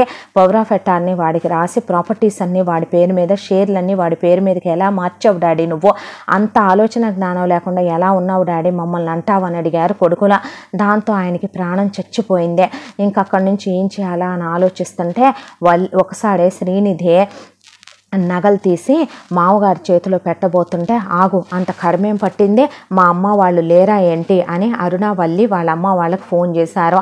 ముందు అరుణ వాళ్ళ అమ్మ వాళ్ళు వచ్చి అరవింద్ని తీసుకొని ఇల్లరికి వచ్చేయమన్నారు. అదేంటి నా షేర్లు ఉన్నాయిగా ఇవ్వండి అంటే, ఆ షేర్లు మేము నీ పేరు మీద పెట్టింది లేదు, ఆ రోజు వీళ్ళు అడిగింది లేదు, నీ సిచ్యువేషన్ అంతా బాగుంటే ఒక రోజుకి ఇచ్చేవాళ్ళమేమో, ఈరోజు నువ్వే అడుగు తినేలాగా ఉంటే నీ పేరు మీద మేమెలా షేర్లు పెడతాం? నువ్వు వస్తావా నీ మొగుడిని తీసుకొని రా, లేదంటే కనుక నీ ఇష్టం అంటే వెళతానంటే నువ్వు వెళ్ళిపో అన్నాడు అరవింద్. అంటే నేనంత చీప్ మనిషిని కాదులే అరవింద్, నేను ఇంకా అరుణని కాదు, అరుణ ఎప్పుడో చచ్చిపోయింది, మీకో నమస్కారం, మీ ప్రాపర్టీకో నమస్కారం, దయచేయండి అందే వాళ్ళ అమ్మ నాన్నల్ని. వాళ్ళ అమ్మ నాన్న వచ్చారు. వాళ్ళ నాన్న ఏమీ మాట్లాడకుండా నుంచుంటే వాళ్ళ అమ్మ అనిరుద్ధ్కి డివోర్స్ ఇచ్చి పడేవే, ఇంకెందుకు వీడు రూపాయికి పావలాకు కూడా చెల్లడు, వీడు వేస్ట్, వీడి జీరో, వీడి దగ్గర ఉండి నువ్వేం చేస్తామంటే నాన్నకి ఇలాంటి సిచ్యువేషన్ వస్తే నువ్వు వదిలేస్తావా మమ్మీ? ఆబ్వియస్గా వదిలేస్తాను. ఆ సంగతి వాడికి కూడా తెలుసు, నీ బాబుకి. డబ్బు ఉందనే నేను వాడిని చేసుకున్నాను. డబ్బులు లేవనుకో నా దృష్టిలో ఎవడైనా జీరోనే. నీ మొగుడైనా నా మొగుడైనా సరే. వస్తావా రా, నా ప్రాపర్టీ అందే. నువ్వు వాడికి విడాకులు ఇచ్చి నువ్వు వచ్చి మేము చూసిన సంబంధం చేసుకో, నీ ఆస్తి నీకు పెడతా. అంతేకాని ఇలా అయితే కుదరదంటే వెళితే వెళ్ళిపో, విడాకులు ఇచ్చేస్తానన్నాడు అనిరుద్ధం.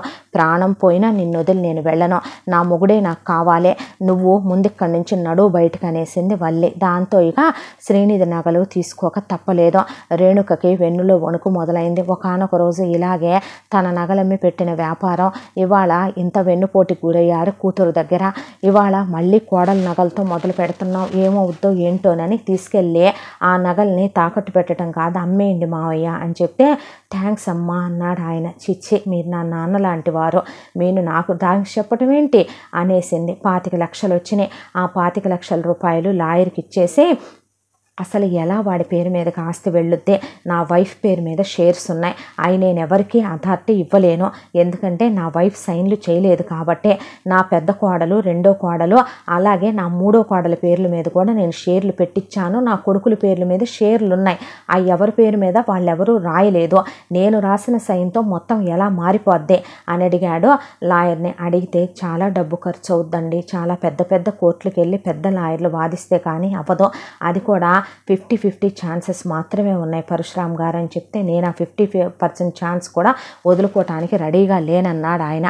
సరే మనమైతే కేసు వేద్దాం అని ఆ 25 లక్షలు తీసుకున్నాక వీళ్ళు ఇప్పుడు హోటల్ రూమ్లో ఎన్ని రోజులని ఉంటారో, వీళ్ళని ఎక్కడికి తీసుకెళ్ళాలి, వీళ్ళు ఎక్కడికని వెళ్తారో, పర్వాలేదు డాడీ మేమేదో ఒక జాబ్ చూసుకుంటాములే అన్న తర్వాత, ఏ జాబ్స్ చూసుకుంటారా మీరు ఇంత బతుకు బతికి అన్నాడు పరశురామ్. పర్వాలేదులే అన్నాక, మీరు తప్పుగా అనుకోనంటే నేను ఒక మాట అనొచ్చా, మా ఊరు వెళ్దామా, వెకేషన్ ట్రిప్ లాగా మా ఇంటికి వెళ్దామా అంది శ్రీనిధి. అన్నాక ఎవరు ఏమీ మాట్లాడలేదు. మీరు ఇంకేం మాట్లాడొద్దు, మాట్లాడితే నా మీద ఉట్టే. కొన్నాళ్ళు మా ఇంటికి వెళ్ళి మనసులు కాస్త స్థిమిత పడిందాకా, ప్రశాంత పడిందాకా అక్కడ ఉండొద్దాం, ఆ తర్వాత మీరే డెసిషన్ తీసుకుంటారో తీసుకుందరు కానీ అంది శ్రీనిధి. అనేసరికి ఎవరు ఏం మాట్లాడలా. అంత బ్రతుకులు బ్రతికిన వాళ్ళని ఆర్టీసీ బస్సుల్లో తీసుకెళ్ళలేక మొత్తానికి ఏసీ బస్సులో టికెట్లు బుక్ చేసి వాళ్ళ ముందు తినటానికి ఏమైనా ఇప్పించి, వాళ్ళకు ముందు పుట్టింటి వాళ్ళకు ఫోన్ చేసి జరిగిన విషయం మొత్తం చెప్పిందే. గబా గబా ఇల్లంతా శుభ్రం చేయించేసి వీళ్ళ కోసమని అన్నీ దులిపిచ్చేసి వంటలన్నీ వండి రెడీగా ఉన్నారు. వస్తూ వస్తూ సాయి, కాశీపతి కలిసి వాళ్ళెలా కాలినడకన వస్తారని క్యాబులు బుక్ చేసుకుని వచ్చి క్యాబుల్లో ఇంటికి తీసుకెళ్లారు. ఇంటికి తీసుకుని వెళ్ళగానే లక్ష్మి, నందిని, రమణమ్మ సాదరంగా ఆహ్వానించారు. కాళ్ళు కడుక్కోవటానికి నీళ్ళు ఇచ్చి, కాశీపతి నావి మీవి సైజులు ఒకటే బావగారు, కాకపోతే నేను ప్యాంటు షర్ట్లే వాడతానండి అనేసరికి ఏం మాట్లాడకుండా పరశురామ్ బట్టలు మార్చుకొని ఆయన కట్టుకునేటటువంటి పంచ షర్టు వేసుకున్నాడు.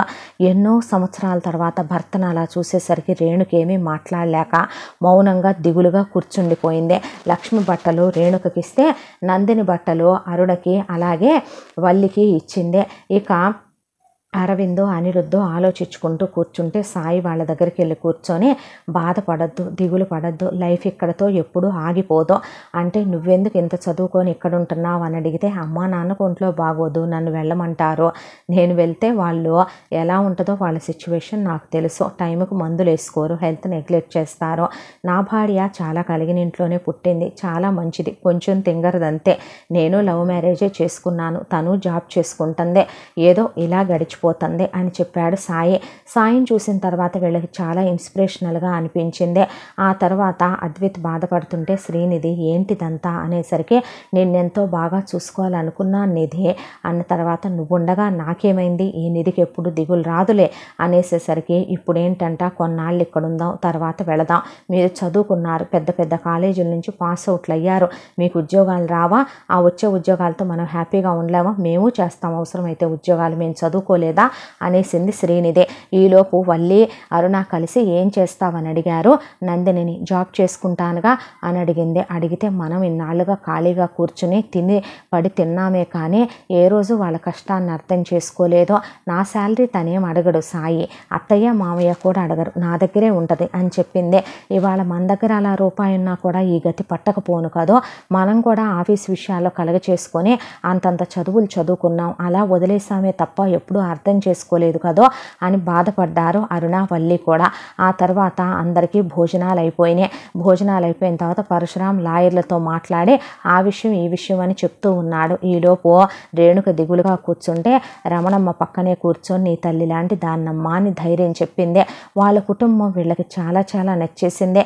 ముందు ముఖ్యంగా వాళ్ళ మంచితనం. కొడుకులు పరశురాం దగ్గరికి వెళ్ళారు. బాధపడద్దు డాడీ, భయపడకండి, మీరు టెన్షన్ పడి హెల్త్ పాడు చేసుకోకండి అని చెప్పారు.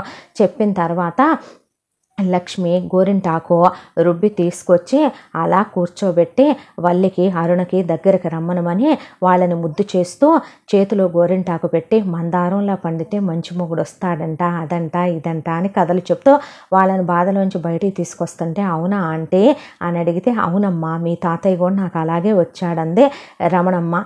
అవునమ్మా నాకు మీ అంకుల్ అదుగో వచ్చాడు అలాగే మీ కాశీపతి అంకుల్ అని నవ్వుతూ గోరింటాకు పెట్టి వాళ్ళని మామూలు చేసేసారు. ఆ తర్వాత రేణుకను కూడా రండి అంటే వద్దులేండి అంటే చచ్చ ముత్తైదు గోరింటాకు వద్దనకూడదు రండి అని పెట్టి అలా వీళ్ళని మామూలు మనుషుల్ని చేయటానికి ప్రయత్నిస్తున్నారు వాళ్ళు. గుండెకి తగిలిన గాయం చాలా పెద్దది నాన్న, ఆ గాయాన్ని రేపకుండా వాళ్ళని నార్మల్ చెయ్యాలని సాయి కూడా కాశీపతికి చెప్పాడు.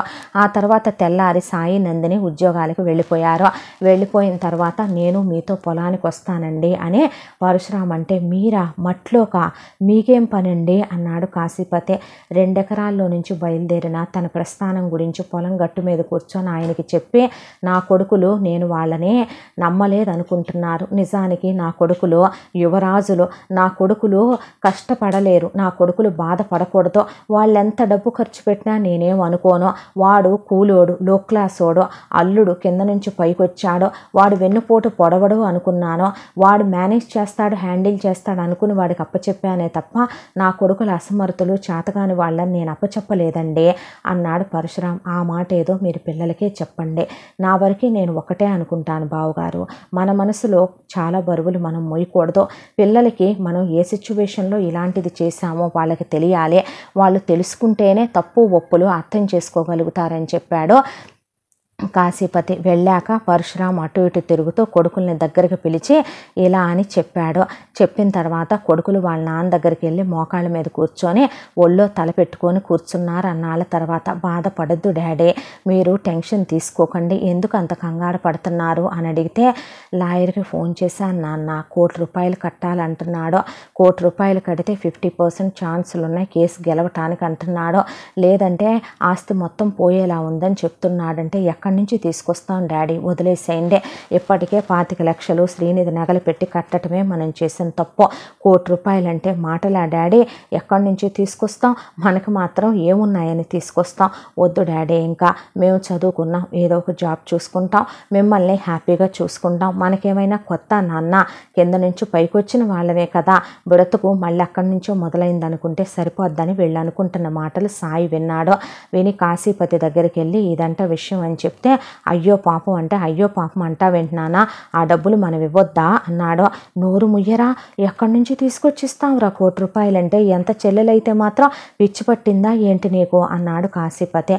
అదేంటి నాన్న, చెల్లెలకి 5 ఎకరాల పొలం ఇవ్వాలి, అది అమ్మేసినా 50 లక్షలు వస్తాయి, బ్యాంకులో నీ పేరు మీద 50 లక్షలు ఉన్నాయి, అవి ఇవి కలిపితే ₹1,00,00,000 దానికి ఇవ్వచ్చు, లేదు నీకు అది కూడా ఇష్టం లేదు అనుకుందాం, దాని పొలం అమ్మకు, ఒక 50 లక్షలు బ్యాంకులో నీ పేరు మీద ఉన్నాయి తియ్యి, దానికి తోడు ఒక 10 ఎకరాల పొలాన్ని తాకట్టు పెడదాం, ఎలాగోలాగా కష్టపడి తీరుద్దాం, నాకు గవర్నమెంట్ జాబ్ ఉంది, నేను నీ మీద ఆధారపడక్కర్లేదు, నందినికి జాబ్ ఉంది, మేము ఎలాగోలా బ్రతుకుతాం, నేను ఇప్పుడే పిల్లల్ని కనాలనుకోవట్లేదు, కష్టం వచ్చింది నాన్న మన ఇంటి ఆడపిల్లకి, వాళ్ళు ఎలా బ్రతికిన వాళ్ళు నాన్న, ఇలా వాళ్ళని చూస్తుంటే బాధేస్తుంది నాన్న, ఏసీల్లో పడుకున్న వాళ్ళు మన ఇంట్లో ఫ్యాన్ల కింద పడుకోలేక చల్లగాలని చెట్ల కింద పడుకుంటున్నారు నాన్న, పట్టు పరుపుల మీద పడుకున్న వాళ్ళు కింద మనం వేసే బొంతల మీద ఎముకలు గుచ్చుకుంటుంటే పడుకోలేక వాళ్ళు పడే నరకం చూడలేకపోతున్నాను నాన్న, నేను మనిషిని ఒకటి గుర్తుపెట్టుకోవాలి నాన్న, మనం ఎప్పుడైనా కూడా మనుషులు అంతా బాగున్నప్పుడు ఉండే బంధుత్వాలు చుట్టరికాలు కాదు నాన్న, కావలసిందే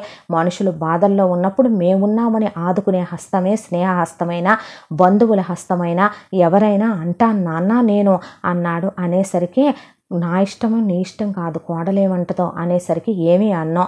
అది ఎన్నిసార్లు నేను కాలేజీలో ఉన్నప్పుడు వచ్చిందో, నన్ను ఎన్నిసార్లు అయ్యి అని తెచ్చిపెట్టిందో, నా పెళ్ళైన దగ్గర నుంచి నా సొంత చెల్లెల్లా ఉందో నాకు తెలుసు. ఇచ్చేయండి మావయ్య, అవసరమైతే 20 ఎకరాలు అమ్మి దానికి ఇచ్చేయండి, ఏం పర్వాలేదు, మన బతుకు మనం బతుకుదాం అనేసరికి ఎక్కడి నుంచి పట్టుకొచ్చావురా దీన్ని అని నవ్వాడు కాశీపతి. లక్ష్మీ రమణమ్మ కూడా ఇవ్వయ్యా అన్న తర్వాత తెల్లారేపాటికి సాయి కాశీపతి వెళ్ళి 50 లక్షలు బ్యాంకులో డ్రా చేసుకొని 10 ఎకరాల పొలం తాకట్టు పెట్టి అవసరమైతే ఇంకొక 30 ఎకరాలు తీసుకొని మనం సొంత కవులకు వేసుకుందాం నాన్న అని చెప్పాడు సాయి.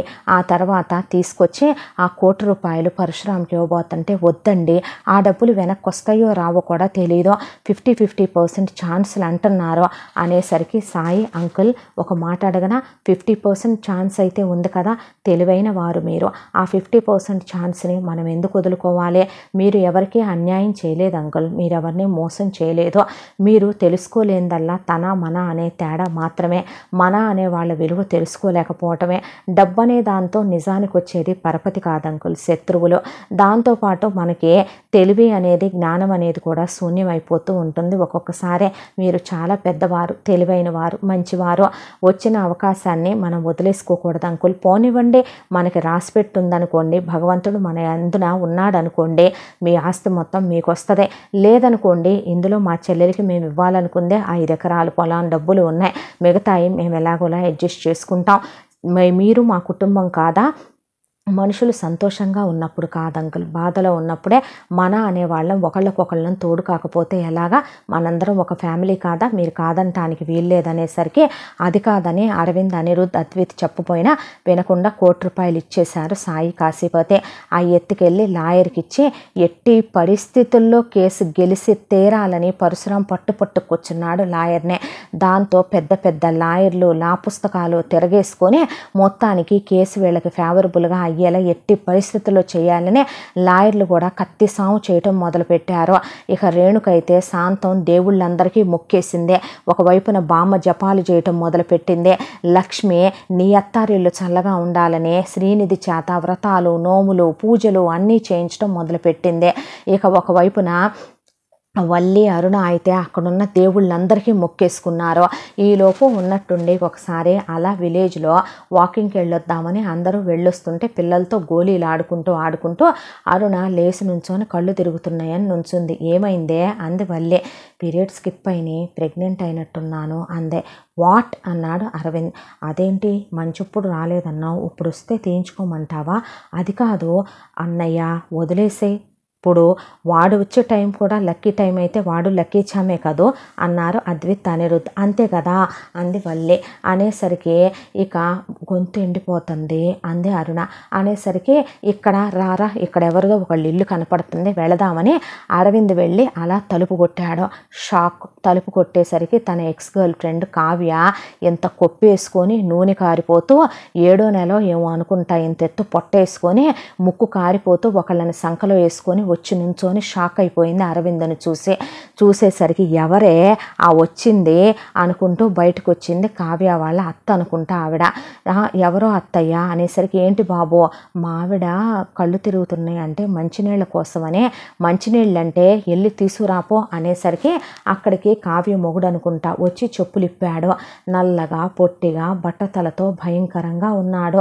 చూసేసరికి ఏంటి ఇక్కడి నుంచో నువ్వు మీటింగు అన్నాడు. అనేసరికి ఈ అమ్మాయి మా కోడలు బాబు, పేరు కావ్య, వీళ్ళ నాన్న గవర్నమెంట్ ఆఫీసులో ఉద్యోగం చేస్తాడు, మా అబ్బాయి గవర్నమెంట్ జాబ్ అని ఈ అమ్మాయిని ఇచ్చి పెళ్లి చేశారు, అదిగో ఆ సంఖలో ఉంది మా మనవడే, ఈ అమ్మాయి ఇప్పుడు 7వ నెల కడుపుతో నీళ్లు పోసుకొని ఉంది లేవలేక అంటే అరవింద్ ఏమీ మాట్లాడకుండా నిలబడిపోయాడు.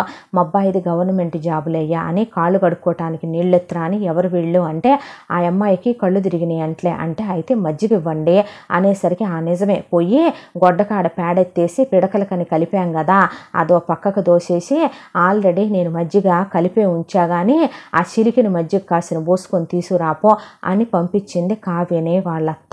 పంపించేసరికి కావ్య మధ్యకి తెచ్చిస్తే అరుణ తాగి ఏమైందమ్మాయి నీకని నాడి పట్టుకుంటే మీ ఆవిడ కడుపుతో ఉందయ్యా అని చెప్పిన తర్వాత చెప్పానా అంది అరుణ.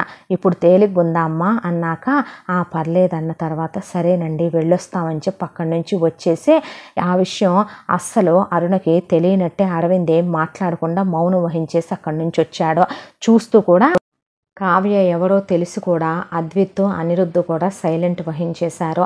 ఆ రోజున నిన్ను కోల్పోకుండా ఉండుంటే, నువ్వు రమ్మనగానే వచ్చుంటే మాత్రం ఈ గతి పట్టేది కాదు కదన్నా అనేసారి ఇద్దరు. ఎవరి రాతలకు ఎవరు బాధ్యుల్లే పదండి అనేసి అక్కడి నుంచి వచ్చేశారు. ఆ తర్వాత అరుణకి 5వ నెల వచ్చింది. 5వ నెల వచ్చేసేపాటికి వాళ్ళ పల్లెటూరు తీరిగానే అందరినీ పిలిపించి వాళ్ళకున్నంతలోనే అరుణకి సీమంతం జరిపించి ఫోటోగ్రాఫర్ని పిలిపించి ఫోటోలు వీడియోలు తీయించారు. తీయించేసరికి అరుణ ఆనందానికి అవతుల్లేవు. వాళ్ళ అమ్మ నాన్నకు ఫోన్ చేసి చెప్తే it's a part of life, దానికి మేమేం చేస్తాం అనేసి వదిలిపడేశారు. అయితే మరీ పూసేయకండి అమ్మా, పూసేయకండి, వాళ్ళు సిటీలో పుట్టి పెరిగిన వాళ్ళు అంది శ్రీనిధి. ఓసి పిల్లో రేపొద్దున నువ్వు కనవు మరి, మేం కనలేదు మరి అనేసారు వాళ్ళు. అన్న తర్వాత అరుణ నా కడుపులో వాడు, నువ్వు లక్కీచాం అవ్వాలమ్మా, నువ్వు లక్కీచాం అవ్వాలరా బంగారం, నువ్వు లక్కీచాం అవ్వాలరా, రేపే లాస్ట్ హీరింగ్ అమ్మ, తాతయ్య డాడీ వాళ్ళు వెళ్తున్నారు, నువ్వు బయటకు వచ్చేసరికి మనయన్నీ మనకు రావాలరా అని చెప్తుంటే వీళ్ళందరూ దేవుడి దగ్గర కూర్చున్నారు. పరశురాం మొత్తానికి బయలుదేరి వెళ్తుంటే ఏమీ కాదు అంకుల్, నాకు నమ్మకం ఉంది, అంతా మంచి జరుగుద్ది, వెళ్ళండి, ఆల్ ద బెస్ట్ అని చెప్పాడు సాయి. నందిని అంతా మంచి జరుగుద్ది, వెళ్ళండి అంకుల్ అని చెప్పింది. బావగారు బాధపడద్దు మీరు అని చెప్పిన తర్వాత రమణమ్మ ఏం కాదయ్యా, వెళ్ళేటప్పుడు గ్రామదేవతకి దండం పెట్టుకొని వెళ్ళండి, అంతా మంచి జరుగుద్ది అని చెప్పింది. దండం పెట్టుకొని అక్కడి నుంచి కొడుకుల్ని తీసుకొని బయలుదేరి వెళ్ళాడు పరశురాం. వాద ప్రతివాదాలు జరిగిన తర్వాత పరశురాం వాళ్ళు కేసు గెలిచారు, అల్లుడు కేసు ఓడిపోయాడు. అంతే. ఆ విషయం తెలియగానే వెంటనే అద్విత్ బయటకు వచ్చి శ్రీనిధికి ఆ విషయం సాయికి ఫోన్ చేసి చెప్పేసరికి ఎగ్గిరి గంతేసి సాయినేమో నందిని కౌగిలించుకొని ఆశాంతో లక్ష్మీ కాశీపతి చేతులు పట్టేసుకొని బామ్మ కూడా దేవుడా నువ్వు ఉన్నావయ్యా అని గోడకు ఆనుకుండిపోయింది. రేణుక ఆశాంతం దేవుడు ముందు పడిపోయింది. మేమెవరికి ఏ రోజు ఏ అన్యాయాలు చేయలేదయ్యా, రూపాయి ఒకళ్ళకి పెట్టలేదేమో కానీ తండ్రి ఎప్పుడు ఎవరు రూపాయి తినలేదయ్యా, నువ్వు ఉన్నావని నిరూపించావయ్యా అని పడిపోయింది. నా కొడుకో కూతురో లక్కిచ్చామని అరుణ పొట్ట మీద చేయి పెట్టుకొని ముద్దులు పెట్టుకోవటం మొదలు పెడితే వల్లే ఎగిరి గంతేసి ముందు వెంటనే వీళ్ళు మొక్కులు తీర్చుకోవటం మొదలుపెట్టారు.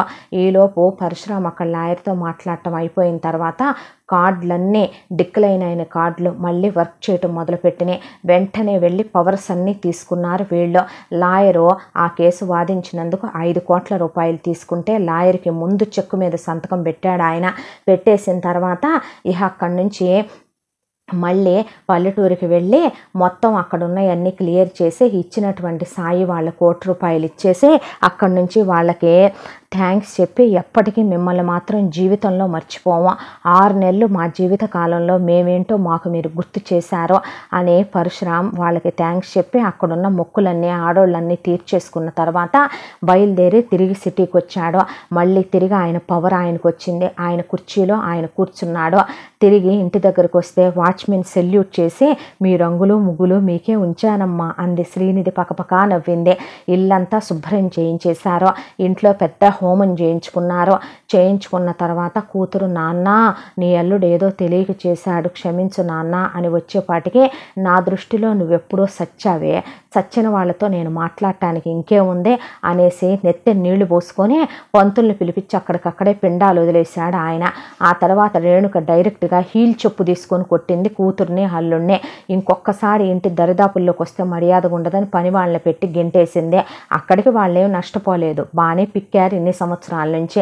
ఇంకా అది చాలదని నా షేర్ నాకు వస్తుందిగా, నా వాటా నాకు వస్తుందిగా అందే. ఇక్కడ ఎవరి షేర్లైనా ఎవరి వాటాలైనా ఇది పిత్రార్జితం కాదు, నా స్వార్జితం, నేను పెడితేనేలే కానీ వచ్చేది, బయటికి నడవమన్నాడు పరశురాం.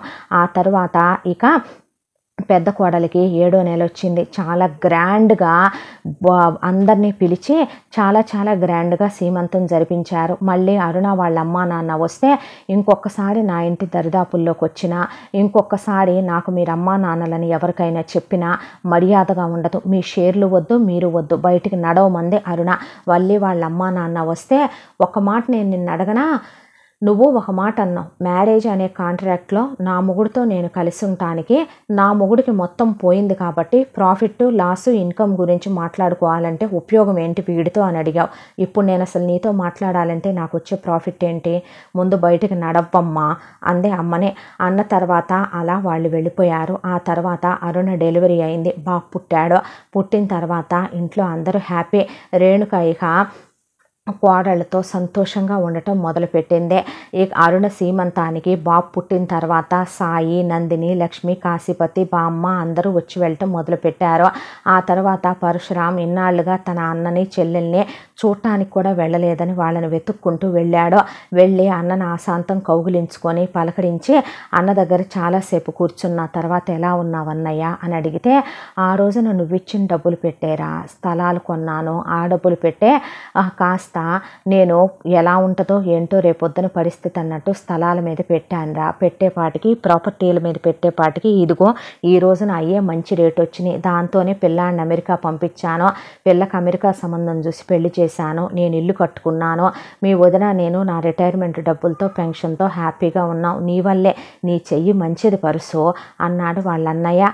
ఆ తర్వాత చెల్లెల దగ్గరికి వెళ్ళి చెల్లెలకు పసుపు కుంకాలు బట్టలు పెడితే, నీ హస్తవాసి మంచిదన్నా, ఆ రోజు నువ్వు ఇచ్చిన డబ్బులు మీ బావ ఇంకా రాలేదని వెళ్ళి ఒక ల్యాండ్ కొన్నాను, మా పిల్లలు కూతుళ్ళు కొడుకులు మోసం చేసి వెన్నుపోట్లు పొడిచి మీ బావ అతి తెలివితేటల వల్ల ఆస్తి మొత్తం వాళ్ళ పేరు మీద రాసేస్తే గెంటేశారన్న, ఓల్డేజ్ హోమ్లో అనాథాశ్రమంలో ఉండాల్సిన స్థితిలో ఆ రోజు నువ్వు ఇచ్చిన డబ్బులు నా స్త్రీధనం అనుకొని నేను ఏ స్థలం మీద పెట్టుబడి పెట్టానో అమ్మితే 5 కోట్లు వచ్చినాయి, అవి పెట్టే మా అనారోగ్యాలన్నీ నయం చేయించుకొని ఆపరేషన్లు చేయించుకొని ఇదిగో ఈ ఇల్లు కట్టించుకొని కారు కొనుక్కొని మిగతా డబ్బులు మా పేరు మీద వేసుకొని జీవితం ఇలా గడిచిపోతుంది, నువ్వే లేకపోతే మేమేమైపోయే వాళ్ళమన్నా అంది వసంత.